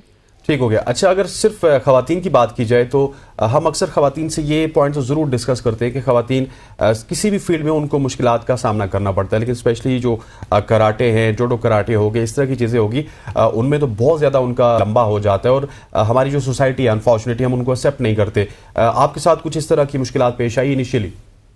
नहीं, मेरे साथ ऐसा कोई मुश्किलात पेश नहीं। मेरे पेरेंट्स माशाल्लाह से बहुत सपोर्टिव है, और ऊपर से हम लोग राजाज मार्शल आर्ट्स जहाँ जाते हैं वहाँ पे जो हमें माहौल मिलता है एक तरह से ट्रेनिंग के लिए, फीमेल की क्लास अलग होती है, और हर कोई बहुत अच्छे तरीके से आपको ट्रेन करवाने में लगा होता है, तो उसमें इतना ज़्यादा कुछ फील नहीं होता है। लेकिन आपकी ये बात सही है कि फीमेल को हर जगह पे प्रॉब्लम्स होती हैं, क्योंकि फिजिकली भी इतना स्ट्रॉन्ग तो नहीं होती। देखा जाए बायोलॉजिकली तो फीमेल इतना स्ट्रॉन्ग नहीं होती, उसको टाइम लगता है अपने मसल्स बिल्ड करने में, हर चीज बिल्ड करने में, लेकिन ये कि टाइम लगता है लेकिन हो जाता है।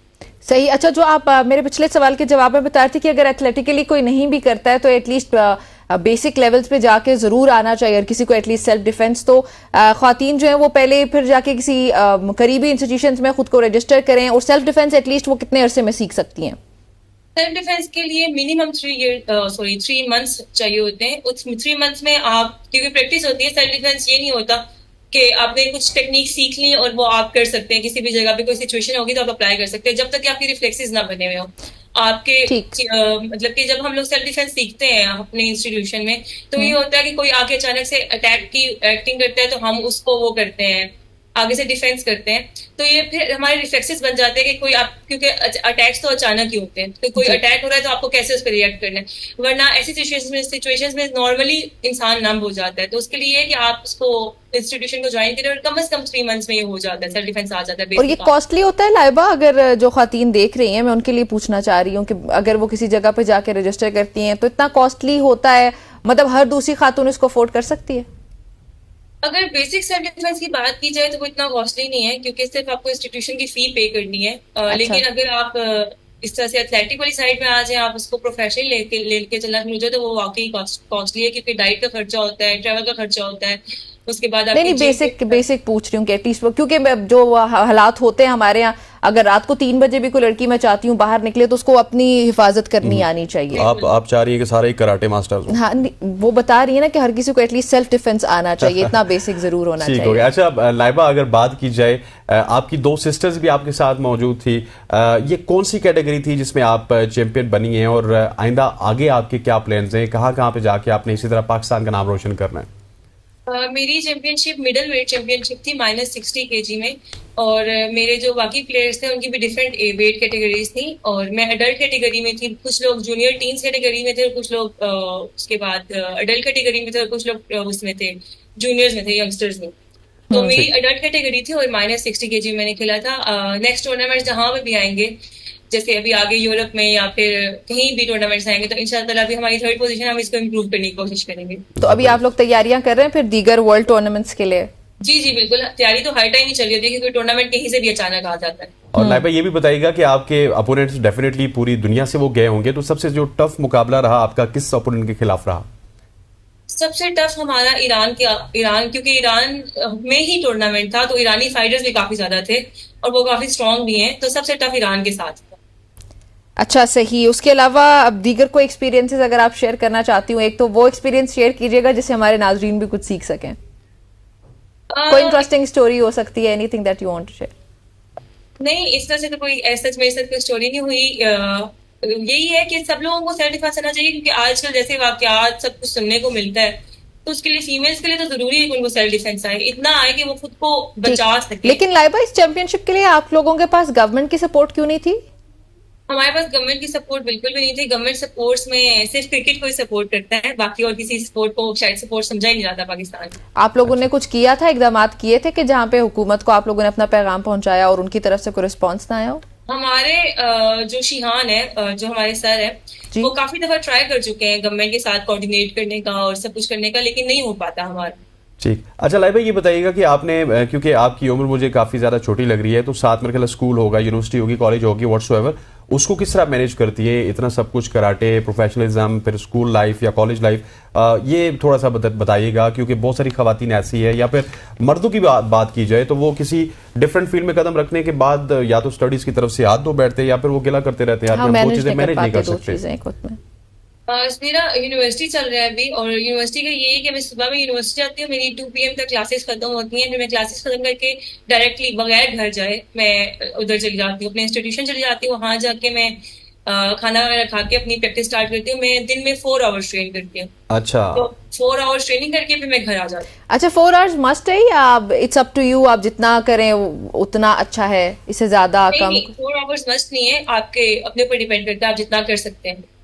ठीक है। और जो आप ग्राउंड लेवल पे बता रही थी ख्वातीन के लिए कि जो सेल्फ डिफेंस के लिए जा सकती हैं, और 3 महीने का टाइम आपने उसके लिए बताया था, तो उसके लिए डेली बेसिस पर उनको कितने घंटे चाहिए हो सकते हैं?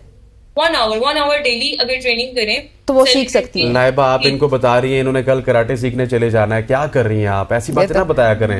नहीं, ये तो देखिए, सेल्फ डिफेंस तो आना चाहिए। कराटे सीखो, उसके बाद गली में जिस तरह वो बता रही है कि रात 1-2 बजे में निकलो तो आगे से कोई आए तुम्हें कराटे मारना शुरू कर दूं। देखिए, तो जरूरी है ना, हमारी ख्वातीन सेव हो जाएंगी ना, सेफ फील करेंगी वो। अच्छा, मैंने जो सवाल किया था ना, university life and karate life, मतलब दोनों लाइफ, अब ये बैलेंस्ड है? एक तरफ तो आप माशाल्लाह से पाकिस्तान का नाम रोशन कर रही हैं, दूसरी तरफ बताइएगा ग्रेड्स वगैरह अच्छे आ जाते हैं, वो किस तरह मैनेज करती है? शुरू में जब मैंने स्टार्टिंग में स्टार्ट किया था मार्शल आर्ट्स, तो आज से 3 साल पहले, तो मेरा यूनिवर्सिटी, क्योंकि मैं बिल्कुल ही मार्शल आर्ट्स में वो हो गई थी, इन्वॉल्व हो गई थी, मुझे बहुत ज्यादा पसंद था मार्शल आर्ट्स, तो मैं बिल्कुल यूनिवर्सिटी को टाइम देना बंद कर दिया था मैंने।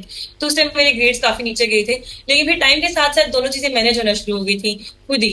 मतलब कि जो यूनिवर्सिटी की चीजें वो खुद ही मैनेज होना शुरू हो गई थी, और जो मार्शल आर्ट की चीजें वो खुद ही मैनेज होना शुरू हो गई थी।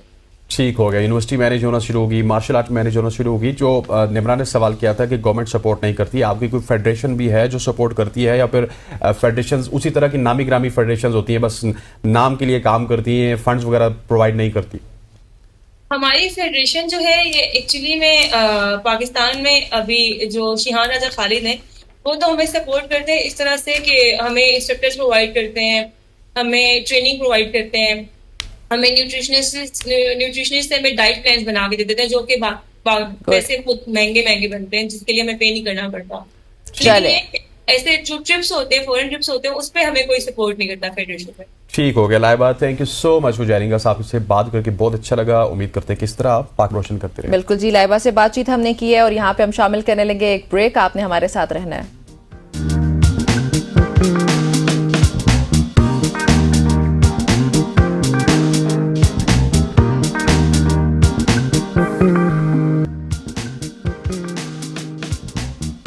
Welcome back to show. अब हम एक ऐसी स्टोरी के हवाले से आपको बताएंगे जो कि सुन के मेरा ख्याल है कि आपको भी बहुत सारी चीज़ें करने को दिल करेगा, क्योंकि ये जो स्टोरी है बड़ी इंस्पायरिंग स्टोरी है। टेक्सटाइल मिल में नौकरी से यूनेस्को बेस्ट टीचर अवार्ड तक का सफ़र है।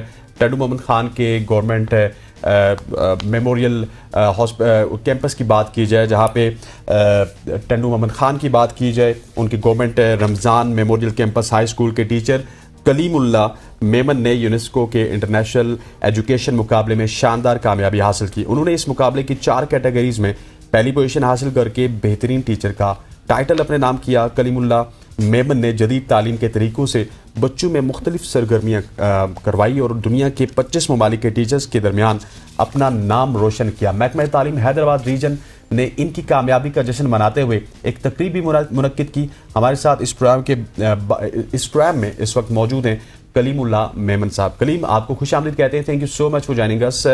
बताइएगा, ये एक बड़ी इंस्पायरिंग स्टोरी है आपकी, कहाँ पे आप काम कर रहे थे, उसके बाद आपको इतने बड़े लेवल पे अवार्ड मिला है। अपने इनिशियल सफ़र के हवाले से बताइएगा, और जो आपको भी किसी ने इंस्पायर किया, जिस तरह हम आज आपकी स्टोरी पूरी दुनिया को पेश कर रहे हैं, आपकी भी कोई इंस्पिरेशन हुआ होगा?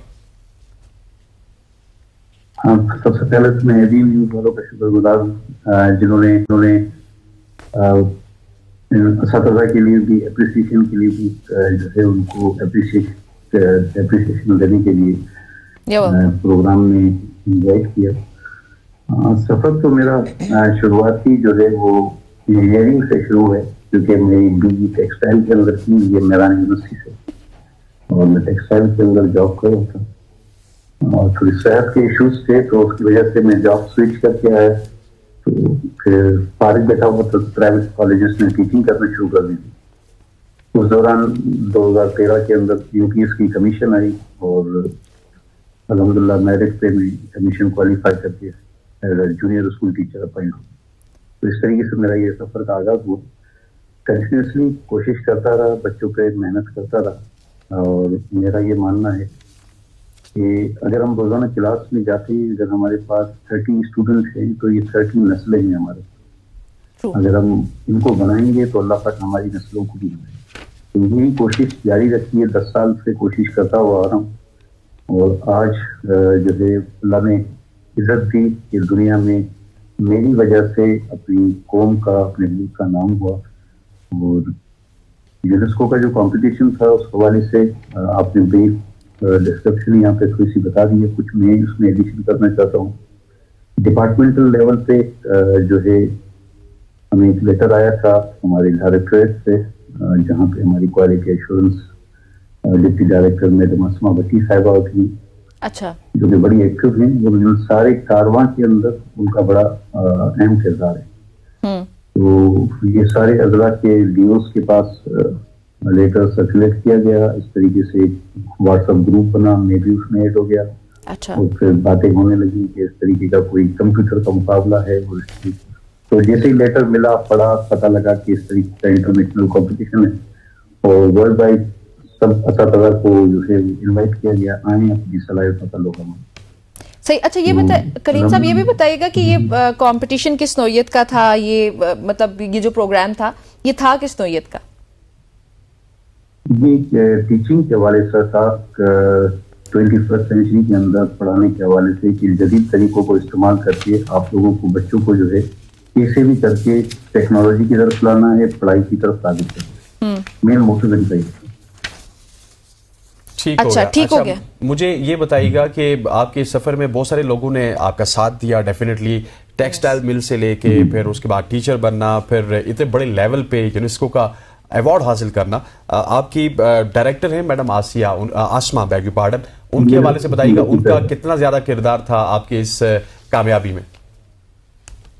थ्रू आउट, क्योंकि हमें तो हमेशा समझ ली कि हमारे लिए एक नई चीज थी और हमें इसके बारे में अवेयरनेस नहीं थी, लेकिन throughout Hyderabad region madam Asma ने बड़ा कोऑपरेशन के साथ और बड़ी पैशन के साथ सबको डील किया। इतने सारे पार्टिसिपेंट्स थे, उनको डील करना, उनको बर वक्त संभालना, मैनेज करना एक बड़ा टफ टास्क होता है और बर वक्त आप जब भी मैसेज करें और वो आपको जवाब दें, ये बड़ा मुश्किल होता है।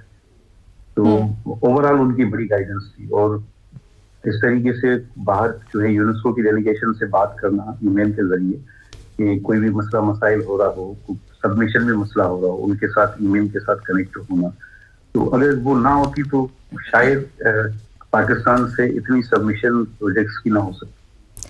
सही। अच्छा कलीम साहब, देखा जाए ना तो उस्ताद का जो एहतराम होता है वो किसी भी मुआशरे की तामीर और तरक्की के लिए बहुत इंपॉर्टेंट होता है। और हम लोग, मुझे याद है हमारे बचपन में टीचर की रिस्पेक्ट करना बहुत जोरों शोर से सिखाया जाता था, लेकिन आजकल के दौर में वो बड़ा पीछे चले आ रहे हैं। हम लोग, हमारे स्टूडेंट्स को बिल्कुल नहीं पता होता कि टीचर कौन है, उस्ताद क्या होता है, उसका एहतराम क्या होता है, मुआशरती तौर पर भी और इस्लामी तौर पर भी अगर देखा जाए तो। और दूसरे एंड पे अगर देखा जाए तो हमारे टीचर्स भी जरा इतने मोटिवेटेड दिखाई नहीं देते, शायद उनको अप्रिसिएशन नहीं मिलती जिस तरह से मिलनी चाहिए और जो एहतराम वो डिजर्व करते हैं वो उनको नहीं मिलता। तो इस तरह के कॉम्पिटिशन आप क्या समझते हैं कितना मोटिवेटिंग होने जा रहे हैं उन टीचर्स के लिए जो शायद फिर मजीद बढ़ चढ़ के परफॉर्म करे और फिर जो टीचर और स्टूडेंट का गैप है वो खत्म हो सके? मेरा ये मानना है एप्रिसिएशन जो है उसका किरदार ऐसे है जैसे जिस्म में रूह का है, अगर रूह निकल जाए तो जिस्म मुर्दा हो जाता है जी। तो इस तरीके से अगर असातिज़ा को इवन हर फील्ड के अंदर अगर आप एप्रिशिएट करेंगे तो इंशाल्लाह ताला हमारे लोग जो है किसी से कम कॉम्पिटिटिव नहीं, वो दुनिया के अंदर अपनी सलाहियतों का लोहा मनवा सकते हैं और मनवा भी रहेंगे। जैसे जस्ट लाइक अरशद नदीम का भी अगर हम देखें, रिसेंटली जो है वो गोल्ड मेडल जीत के आए थे, तो उनको जिस तरीके की अप्रिसिएशन मिली, मैं चाहता हूँ कि हमारे लोगों को भी इस तरीके की अप्रिसिएशन मिले जो कि दुनियाई लेवल पे अपने मुल्क को रिप्रेजेंट करके आते हैं जी। लेकिन वो अप्रिसिएशन तो सर उनको एक खास मौके पे मिली थी। कुछ लोगों को हमने दिखाना था कि हमने उनको अप्रिशिएट करके जो है सारी अटेंशन डाइवर्ट करनी थी। वो उस अप्रिसिएशन का भी एक मकसद तो चले, उसमें उस बेचारे का फायदा हो गया, नहीं तो हम अप्रिशिएट तो करते नहीं है। होनी चाहिए, मैं तो ये कह रहा हूँ कि होनी चाहिए और इससे होगा ये कि आने वाले दिनों के अंदर ये अरशद नदीम जैसे या हमारे पास जो है एक हम ऐसे कहें कि जैसे दुनिया के अंदर जो अपनी सलाहियतों का लोहा मनवाए, ऐसे बहुत सारे निकल आएंगे अगर एप्रिसिएशन मिली तो। ठीक। और अच्छा, आप एक रिमोट एरिया पे सारी ये टीचिंग वगैरह करते हैं, टंडुमन खान की बात की जाए तो वहाँ पे किस तरह की फैसिलिटीज़ हैं और फैसिलिटीज़ की कमी की वजह से आप किस तरह से बच्चों के साथ इंटरेक्ट करते हैं, उनको उतना इक्विप करने की कोशिश करते हैं कि वो इस मुआशरे के साथ मुकाबला कर सकें? बिल्कुल, मेरा ताल्लुक एक बैकपैक एरिया से ही है, लेकिन कोशिश हम पूरी कर रहे हैं एज अ टीचर। जितनी भी फैसिलिटीज हमें हैं या हम अवेल कर सकते हैं, खुद से भी कर सकते हैं, तो हम कोशिश करते हैं कि बच्चों को उस तरीके का माहौल दें कि दुनियावी लेवल पे जब आज आर्टिफिशियल इंटेलिजेंस का दौर है, डिजिटलाइजेशन का, तो दुनियावी लेवल पे आगे आए और जो है वो उनके साथ कंधे से कंधा मिला के शाना बजाना चले। तो हमारी कोशिश यही है और कोशिश करते रहेंगे इंशाल्लाह ताला। ठीक। अच्छा करीम साहब, आपके अलावा भी 2 विनर्स हैं, प्लीज अगर उनके बारे में आप बताएं। फिर सूबाई लेवल पे भी आपको अप्रिशिएट किया गया, आपको कोई एजाज दिया गया, उसकी क्या नौयत थी? जी जैसे ही यूनेस्को को कंपटीशन की रिजल्ट आई उसके बाद फौरन ही जो है वर्ल्ड टीचर डे को सेलिब्रेट करने के लिए सिर्फ टीचर्स डेवलपमेंट अथॉरिटी स्टेटा ने एक कंपटीशन रखा बेस्ट टीचिंग प्रैक्टिसेस का। वो सूबाई लेवल पे था, तो उसमें मैंने भी पार्टिसिपेट किया। अल्हम्दुलिल्लाह अल्लाह ने उसमें भी इज्जत दी और मुझे डायनामिक टीचर का जो है वो खिताब मिला और कैश प्राइजेस और कुछ जो है शील्ड्स वगैरह मिली। ठीक हो गया। कलीम साहब बहुत शुक्रिया और गुड लक आपके फ्यूचर के लिए भी। बहुत अच्छा लगा आपसे बात करके, आपने अपना वक्त दिया, आपका बहुत शुक्रिया उसके लिए। नाज़रीन, जो हमारे माशरे के उस्ताद हैं, जो टीचर्स होते हैं, उनको आजकल हम लोगों ने माजरत के साथ ये कहना पड़ रहा है, लेकिन वालिदैन भी टीचर्स को इस तरह ट्रीट करते हैं जैसे कि वो उनके कोई गुलाम है। हालांकि जिसने तुम्हें एक लफ्ज़ सिखाया उसने तुम्हें अपना गुलाम बना लिया। तो माशरे में प्लीज़ प्लीज़ प्लीज़ तामीर और तरक्की के लिए बहुत इंपॉर्टेंट है कि हम अपने टीचर्स को रिस्पेक्ट करना शुरू करें और उनको नवाजें, उनको इज्जत भी दें। और जिस तरह से ये कॉम्पिटिशन्स हो गए, इस तरह की चीज़ें, छोटी छोटी चीज़ें हुकूमती लेवल पे भी होनी चाहिए उनको अप्रिशिएट करने के लिए। बिल्कुल ऐसी है निम्रा की इन्हीं अच्छी बातों के साथ ही हम चाहते हैं कि हम ब्रेक पे चले। ब्रेक से वापस आते हैं, फिर डिस्कशन को कंटिन्यू रखेंगे, किसी और टॉपिक के बारे में बात करेंगे। स्टे विद अस।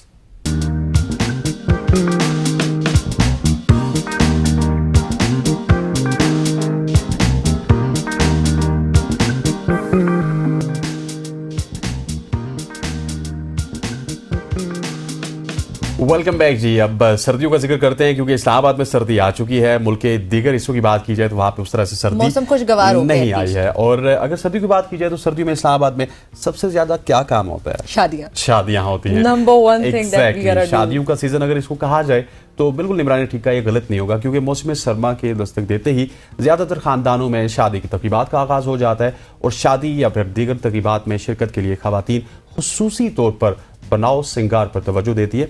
लेकिन सर्द मौसम में खुश जिल्द सिन्फ नाजुक का अहम मसला है जो मेरे साथ भी बैठी है और उसके साथ ही एक और सिन्फ नाजुक हमारे साथ मौजूद भी होंगी। लेकिन आप जानते हैं कि जिस तरह गर्मी के मलबूसात सर्द मौसम में आउट ऑफ सीजन हो जाते हैं, बल्कि इसी तरह मौसम गर्मा का मेकअप भी जाड़े में आउट ऑफ सीजन हो जाता है। इस दौरान एहतियाती तदाबीर क्या होनी चाहिए, सर्दियों का मेकअप क्या होना चाहिए, इस तमाम पर बात करेंगे। इस पर बात करेंगे। नादिया हुसैन ने हमें ज्वाइन किया। नादिया, अस्सलाम वालेकुम, good morning and welcome to show. Thank you ji, good morning, welcome to our show. वालेकुम अस्सलाम। सबसे पहले तो ये जैसे हसनैन ने कहा कि भाई ये तो आउट ऑफ सीजन मेकअप हो गया, सर्दियां आ गई और गर्मी वाला मेकअप तो अब हम करने से रहे हैं। जस्ट बाय द वे, ये लड़ाई झगड़े वाला महीना इन द सेंस कि 3 शादियां मेरी इस वीकेंड पे आ रही हैं, मुझे समझ नहीं आ रहा कि कौन सी वाली पे जाना है।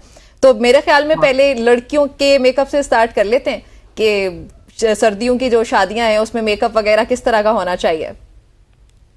सर्दियों में तो डेफिनेटली, क्योंकि स्किन जो है वो बहुत आपकी ड्राई हो रही होती है और ड्राइनेस का एक्चुअली सबसे ज्यादा मसला होता है। तो ड्राइनेस में आपको अपनी स्किन को हाइड्रेट बहुत करना होता है, वरना जो मेकअप है वो क्रैक होने शुरू हो जाएगा, वो रूखा रूखा सा लगेगा। जो ड्राई पैचेस होती हैं आपकी स्किन के ऊपर, उसके अंडर से जो है वो मेकअप जो है वो हट भी सकता है। तो स्किन की जो केयर है सबसे पहले वो बहुत जरूरी है कि आप स्किन की केयर करें। उसके बाद जब आप फाउंडेशन इस्तेमाल करते हैं तो वो फाउंडेशन होना चाहिए जो कि हाइड्रेटिंग फाउंडेशन होता है, जो कि आपकी ड्राई स्किन को और ज्यादा ड्राई नहीं करेगा। ड्राइनेस के मौसम में जब ठंड होती है तो उस मौसम में जो है वो आपकी स्किन को फिर भी एक ग्लो देगा। तो इसके अंदर फिर मैट फाउंडेशन जो है वो नहीं इस्तेमाल किए जाते हैं, मोर द हाइड्रेटिंग और जो ग्लोई किस्म के जो फाउंडेशंस है वो इस्तेमाल होते हैं। और नादिया, इसमें मतलब आप डार्क मेकअप की तरफ जा सकते हैं सर्दियों में, बिकॉज पिघलने का या कुछ इस तरह का आपको भी डर नहीं होता कि भाई स्वेटिंग हो जाएगी और उसकी वजह से आपका मेकअप खराब होगा। So you can try out new things. नहीं, डार्क मेकअप और पिघलना is totally separate. I mean the heavy makeup as well. नहीं, no, there is no need to do heavy makeup at all. अगर आपकी skin अच्छी है और आपको हैवी मेकअप की नीड नहीं है तो आप हैवी मेकअप नहीं करेंगे। अननेसेसरली क्यों हैवी कोई मेकअप करेगा? अगर उनको गर्मियों में जो है वो हल्का मेकअप कर रहे हैं या लाइट फाउंडेशन लगा रहे हैं, इतना लेयरिंग नहीं कर रहे हैं, तो सर्दियों में जो है वो फिर क्यों हैवी फाउंडेशन करेंगे? अच्छा, I am talking about the brides by the way. मैं ब्राइडल मेकअप का पूछ रही थी। नो, अब आजकल तो कॉन्सेप्ट बिल्कुल चेंज हो गया है। फाउंडेशंस भी जो हैं सर्दियों में और गर्मियों में हमें लेयरिंग या केकीनेस के लिहाज से बिल्कुल भी जो है वो ब्राइड्स केकी फाउंडेशंस नहीं प्रेफर कर रही हैं। They are preferring very, natural foundations जो कि स्किन में अच्छी तरीके से अब्जॉर्ब हो जाते हैं और अच्छी तरीके से स्किन के साथ वो मैच कर जाते हैं। सो डेफिनेटली नॉट कि जी अननेसेसरली सर्दियों में जो है वो हम हेवी केकी बेस करें, बिल्कुल भी नहीं। यस, डार्क आईज हम जरूर कर सकते हैं, जो कि गर्मियों में जो है वो अगर हम फॉर एग्जाम्पल पसीना अगर आ रहा है, काजल अगर आपका फैल जाता है, क्योंकि आपको ऑयलीनेस और स्वेटीनेस इतनी ज्यादा हो रही होती है, तो उस सूरत में डेफिनेटली हम लोग थोड़ा सा जो स्मोकी मेकअप होता है, काजल वाला मेकअप होता है, वो हम जरूर कर सकते हैं। Like we can do like smoky eyes.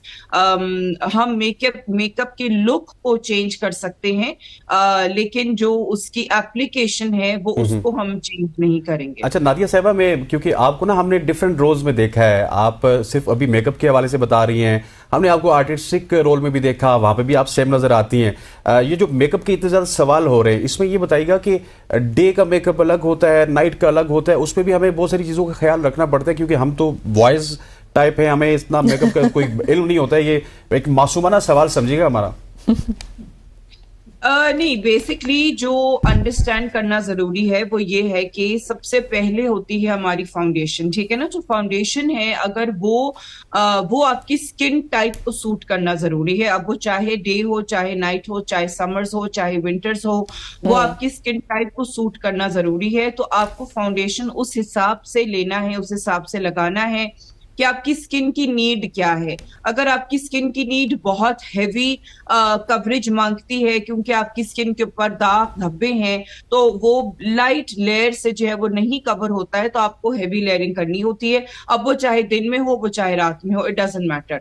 तो फाउंडेशन जो है वो खास तौर पे जो है वो आपकी स्किन की नीड और वेदर के मुताबिक होता है। जैसे मैंने कहा कि मैट हो गया, जो कि समर्स में होता है, हाइड्रेटिंग होता है, जो कि विंटर्स में होगा।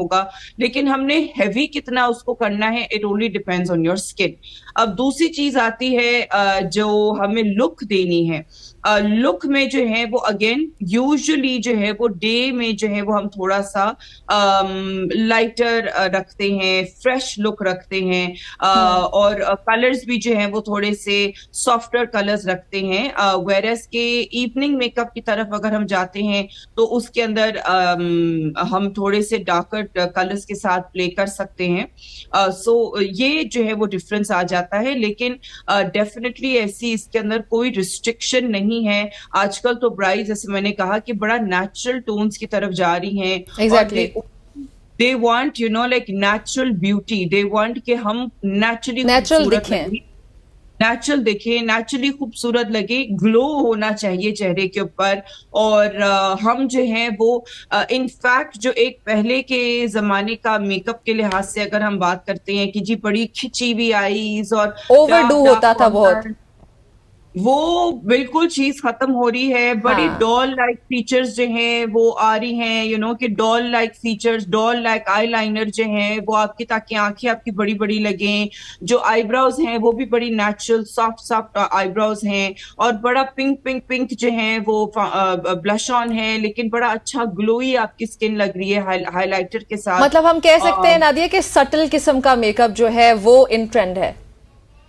बिल्कुल सटल किस्म का मेकअप इन ट्रेंड है। और हमें जो है वो सिर्फ फाउंडेशन के साथ डिफरेंस करना होता है according to the skin need and skin requirement. ठीक हो गया। अच्छा नादिया, एक और जो मैंने प्रॉब्लम नोटिस किया कि एक तो सर्दियां होती हैं, ठंड होती है ऑब्वियसली, और ज्यादा शादियां भी हो रही होती हैं। अब शादियों पे जाती हैं, शादियों पे लड़कियां, और वो वापस आके अपना मेकअप रिमूव नहीं करती हैं। तो जो इस वक्त लड़कियां मैं देख रही हूँ, प्लीज टेल देम कि if you do not cleanse your skin makeup करने के बाद, तो फिर आपकी स्किन सफर कितना करती है उसकी वजह से। बहुत बहुत ज्यादा प्रॉब्लम होती है। जो लड़कियां मेकअप नहीं उतारती हैं अपना, खास तौर पे चले दिन में तो अगर आप मेकअप जो है वो आप कर रहे हैं और मेकअप आपने लगाया हुआ है सुबह से लेकर रात तक, लेकिन रात को सोने के वक्त आपकी स्किन को जो है वो बहुत नीड होती है रेस्ट की, बहुत नीड होती है अच्छी जो है वो उसको उसकी हाइड्रेशन हुई भी हो, ताकि वो जो आपने जो क्रीम्स लगाए हुए सिरम्स लगाए हुए रात के वक्त जब हम लोग सो रहे होते हैं स्किन हील कर रही होती है, तो अगर Yes. उस वक्त में जो है वो हमने एक लेयर लगाई भी हो, वो भी एक ऐसी लेयर जो कि हमारी स्किन को कोई फायदा नहीं पहुंचा रही है क्योंकि उसके अंदर कोई ट्रीटमेंट वाली चीज नहीं है, तो वो जो है वो इनफैक्ट आपकी स्किन को, क्योंकि आपके पोर्स ब्लॉक हो जाते हैं, क्लॉग हो जाते हैं, तो वो इनफैक्ट उल्टा जो है वो आपको परेशानी होगी, उल्टा आपकी स्किन जो है वो रिएक्ट करेगी, आपको पिंपल्स हो जाएंगे, आपको एलर्जिक रिएक्शन हो सकता है, आपको जो है वो आपकी स्किन जो है वो, क्योंकि डेफिनेटली ये दो चीजें तो हो सकती हैं, पिंपल्स भी होते हैं और एलर्जिक रिएक्शंस भी होते हैं। ये डेफिनेटली जो है वो, अगर आपको पिंपल्स कभी भी जिंदगी में नहीं हुए हैं और अगर आपको अब पिंपल्स होने शुरू हो रहे हैं, तो आपको इस चीज को मद्देनजर रखना है कि क्या आप अच्छे तरीके से अपनी क्लेंजिंग कर रहे हैं या नहीं और इसमें मुझे ये भी बताइएगा कि हमने जितना अच्छे से मेकअप करना है, जिस तरह निमरा ने सवाल किया, तो उसको क्लीन भी उसी तरह से करना है और इन्फेक्शन की तरफ भी जा सकते हैं अगर हम मेकअप करके उसी तरह से आके सो जाएं, उसकी एहतियात ना करें। जिल्द की खराबी तो आपने बता दी, लेकिन इन्फेक्शन की तरफ भी लॉन्ग रन में जा सकते हैं हम। नहीं, इन्फेक्शन अगर एक्नी है दैट इज एन इन्फेक्शन, हाँ, that already is an infection. या अच्छा, एक और लापरवाही जो करती है ना ख्वातीन नादिया, वो ये होती है कि वो फॉर एग्जांपल आई और अगर एकदम से कोई वाइप ले लिया आपने, उससे आपने अपना मेकअप रिमूव कर लिया एकदम से, या आपने किसी आम से साबुन के साथ जाके फौरी तौर पे मुंह धो लिया और समझा कि भाई वो उतर गया। बट आई थिंक सो कि क्लेंजिंग और अच्छे क्लेंजर का इस्तेमाल बहुत जरूरी है मेकअप को पोर्स के अंदर से भी निकालने के लिए। एम आई राइट? जी बिल्कुल, क्लेंजिंग का जो तरीकेकार है वो भी बहुत जरूरी है कि आप प्रॉपर जो क्लेंजर्स होते हैं उसको इस्तेमाल करें। अगर आपने वाइप्स भी करने हैं it's fine, makeup removing wipes भी होते हैं, बेबी वाइप्स भी होते हैं, लेकिन अगर आप बेबी वाइप्स इस्तेमाल कर रहे हैं उसके अंदर मेकअप रिमूविंग या मेकअप क्लेंजिंग की कोई चीज नहीं होती है, तो उसके अंदर आपको क्लेंजर्स ऐड करने हैं या कोई मेकअप रिमूविंग ऑयल्स होते हैं आप वो ऐड करें। वो लगाने के बाद उसके बाद आप अपना मुंह धोएं, क्योंकि जो वो एक लेयर होती है मेकअप की वो जब उतर जाती है आपके फेस पे से, तो ऐसा नहीं है कि वो बिल्कुल हट जाती है, कहीं ना कहीं एक पतली लेयर जो होती है वो जरूर रह जाती है। तो उस सूरत में आपको फिर फेस वॉश भी करना है। और रात का जो वक्त है, जैसे कि मैंने पहले भी कहा कि खास तौर पे जो आप स्किन की ट्रीटमेंट्स करते हैं, आपको स्किन में नाइसिनामाइड लगाना है, आपको रेटिनॉल लगाना है, आपको जो है अगर अल्फा आर्बिटिन लगाना है, आपको कोई स्किन पीलिंग लगानी है, आपको कोई इस किस्म की जो आपकी ट्रीटमेंट रिलेटेड जो आपकी स्किन की जो नीड के मुताबिक आपको ट्रीटमेंट्स और सिरम्स जो लगाने हैं वो आप रात में लगाते हैं, तो उसका बहुत बेनिफिशियल इफेक्ट होता है। लेकिन अगर आपने रात में मेकअप लगा के सो गए हैं तो डेफिनेटली वो रिजल्ट जो है वो आपको नहीं मिलेगा, because makeup is not a treatment. So ये बहुत जरूरी है। और साबुन के साथ तो मुंह धोना बिल्कुल इज अ नो नो, क्योंकि साबुन जो है खासतौर पे विंटर्स में बहुत ज्यादा ड्राइनेस करता है और मेकअप बिल्कुल रिमूव नहीं करता है। यू नो लाइक वो आपकी स्किन को ड्राई कर देगा, रूखा कर देगा। और जो ड्राई और रूखी स्किन होती है वो बिल्कुल डल और डेड स्किन होती है। It is not glowy skin, it is not hydrated skin.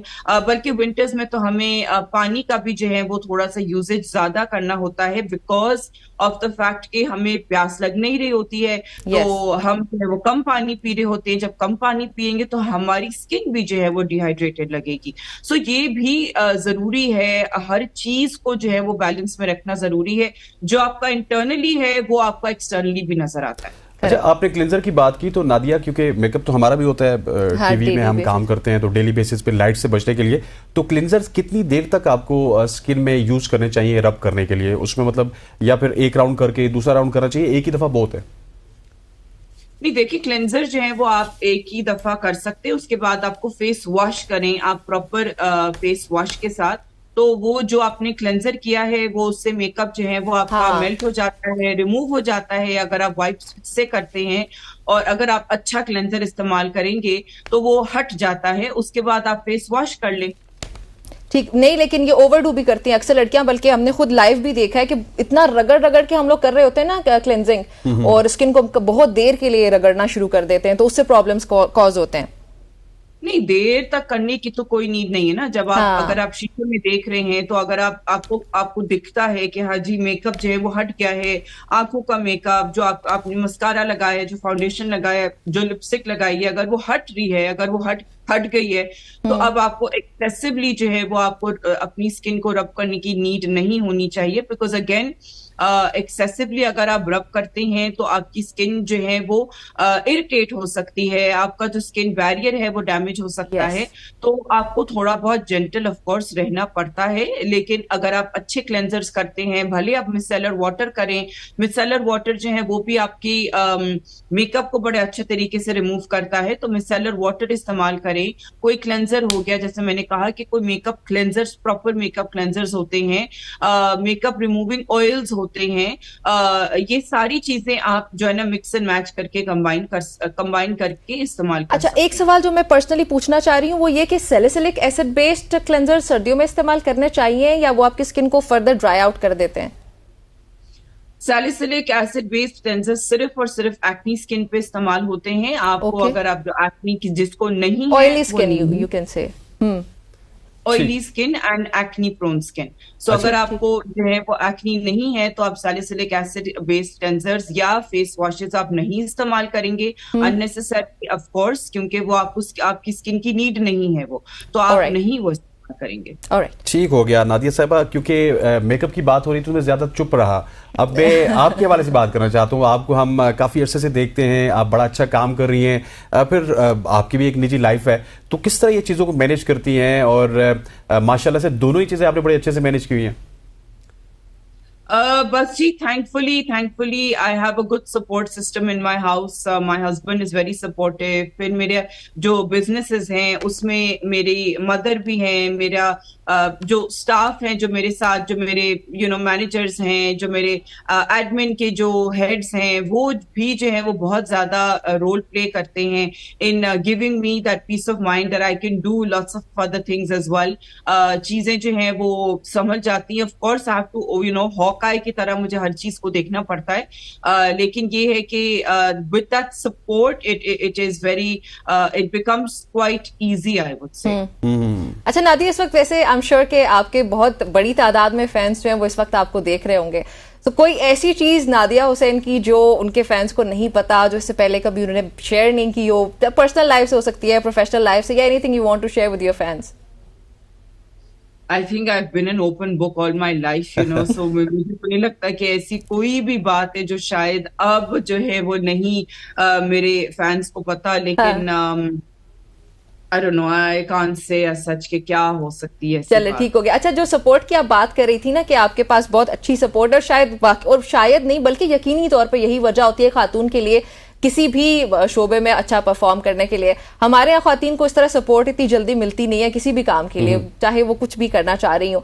तो जो लोग इस वक्त हमें देख रहे हैं, व्हाट वुड यू से टू देम कि वो अपनी घर की खातून जो है उनको किस तरह से हर चीज में सपोर्ट करें और उसकी इंपॉर्टेंस क्या है? देखें, आई मीन एक औरत अगर काम करना चाहती है या वो काम करती है या वो काम करने के लिए निकलती है, so it is of course to earn money, ठीक है। अब जो दूसरी चीज ये है कि आजकल की महंगाई में इट इज क्वाइट इम्पॉसिबल कि एक सिंगल इनकम हाउस होल्ड जो है वो आप आसानी से चला सकें, जिसके अंदर आपको जो भी जरूरियात के अलावा आप कोई भी अपनी विशेस को फुलफिल कर सकें। तो इस तरीके से जो है, बल्कि सिंगल इनकम हाउस होल्ड भी है, अगर आपके बच्चे जो है वो हो गए हैं और आगे जो है वो आपको देखना है कि जी बच्चों की स्कूल की फीसें देनी है, किताबें लेनी है, खाना लेना है, आपको एट टाइम्स जब आप काम कर रहे होते हैं आपको हाउस हेल्प की भी नीड होती है। तो ये जो एक चैलेंज है, बैलेंस करने का जो चैलेंज है, दैट रिक्वायर्स कि जी आप जो है वो थोड़ा बहुत पैसा भी खर्च करें।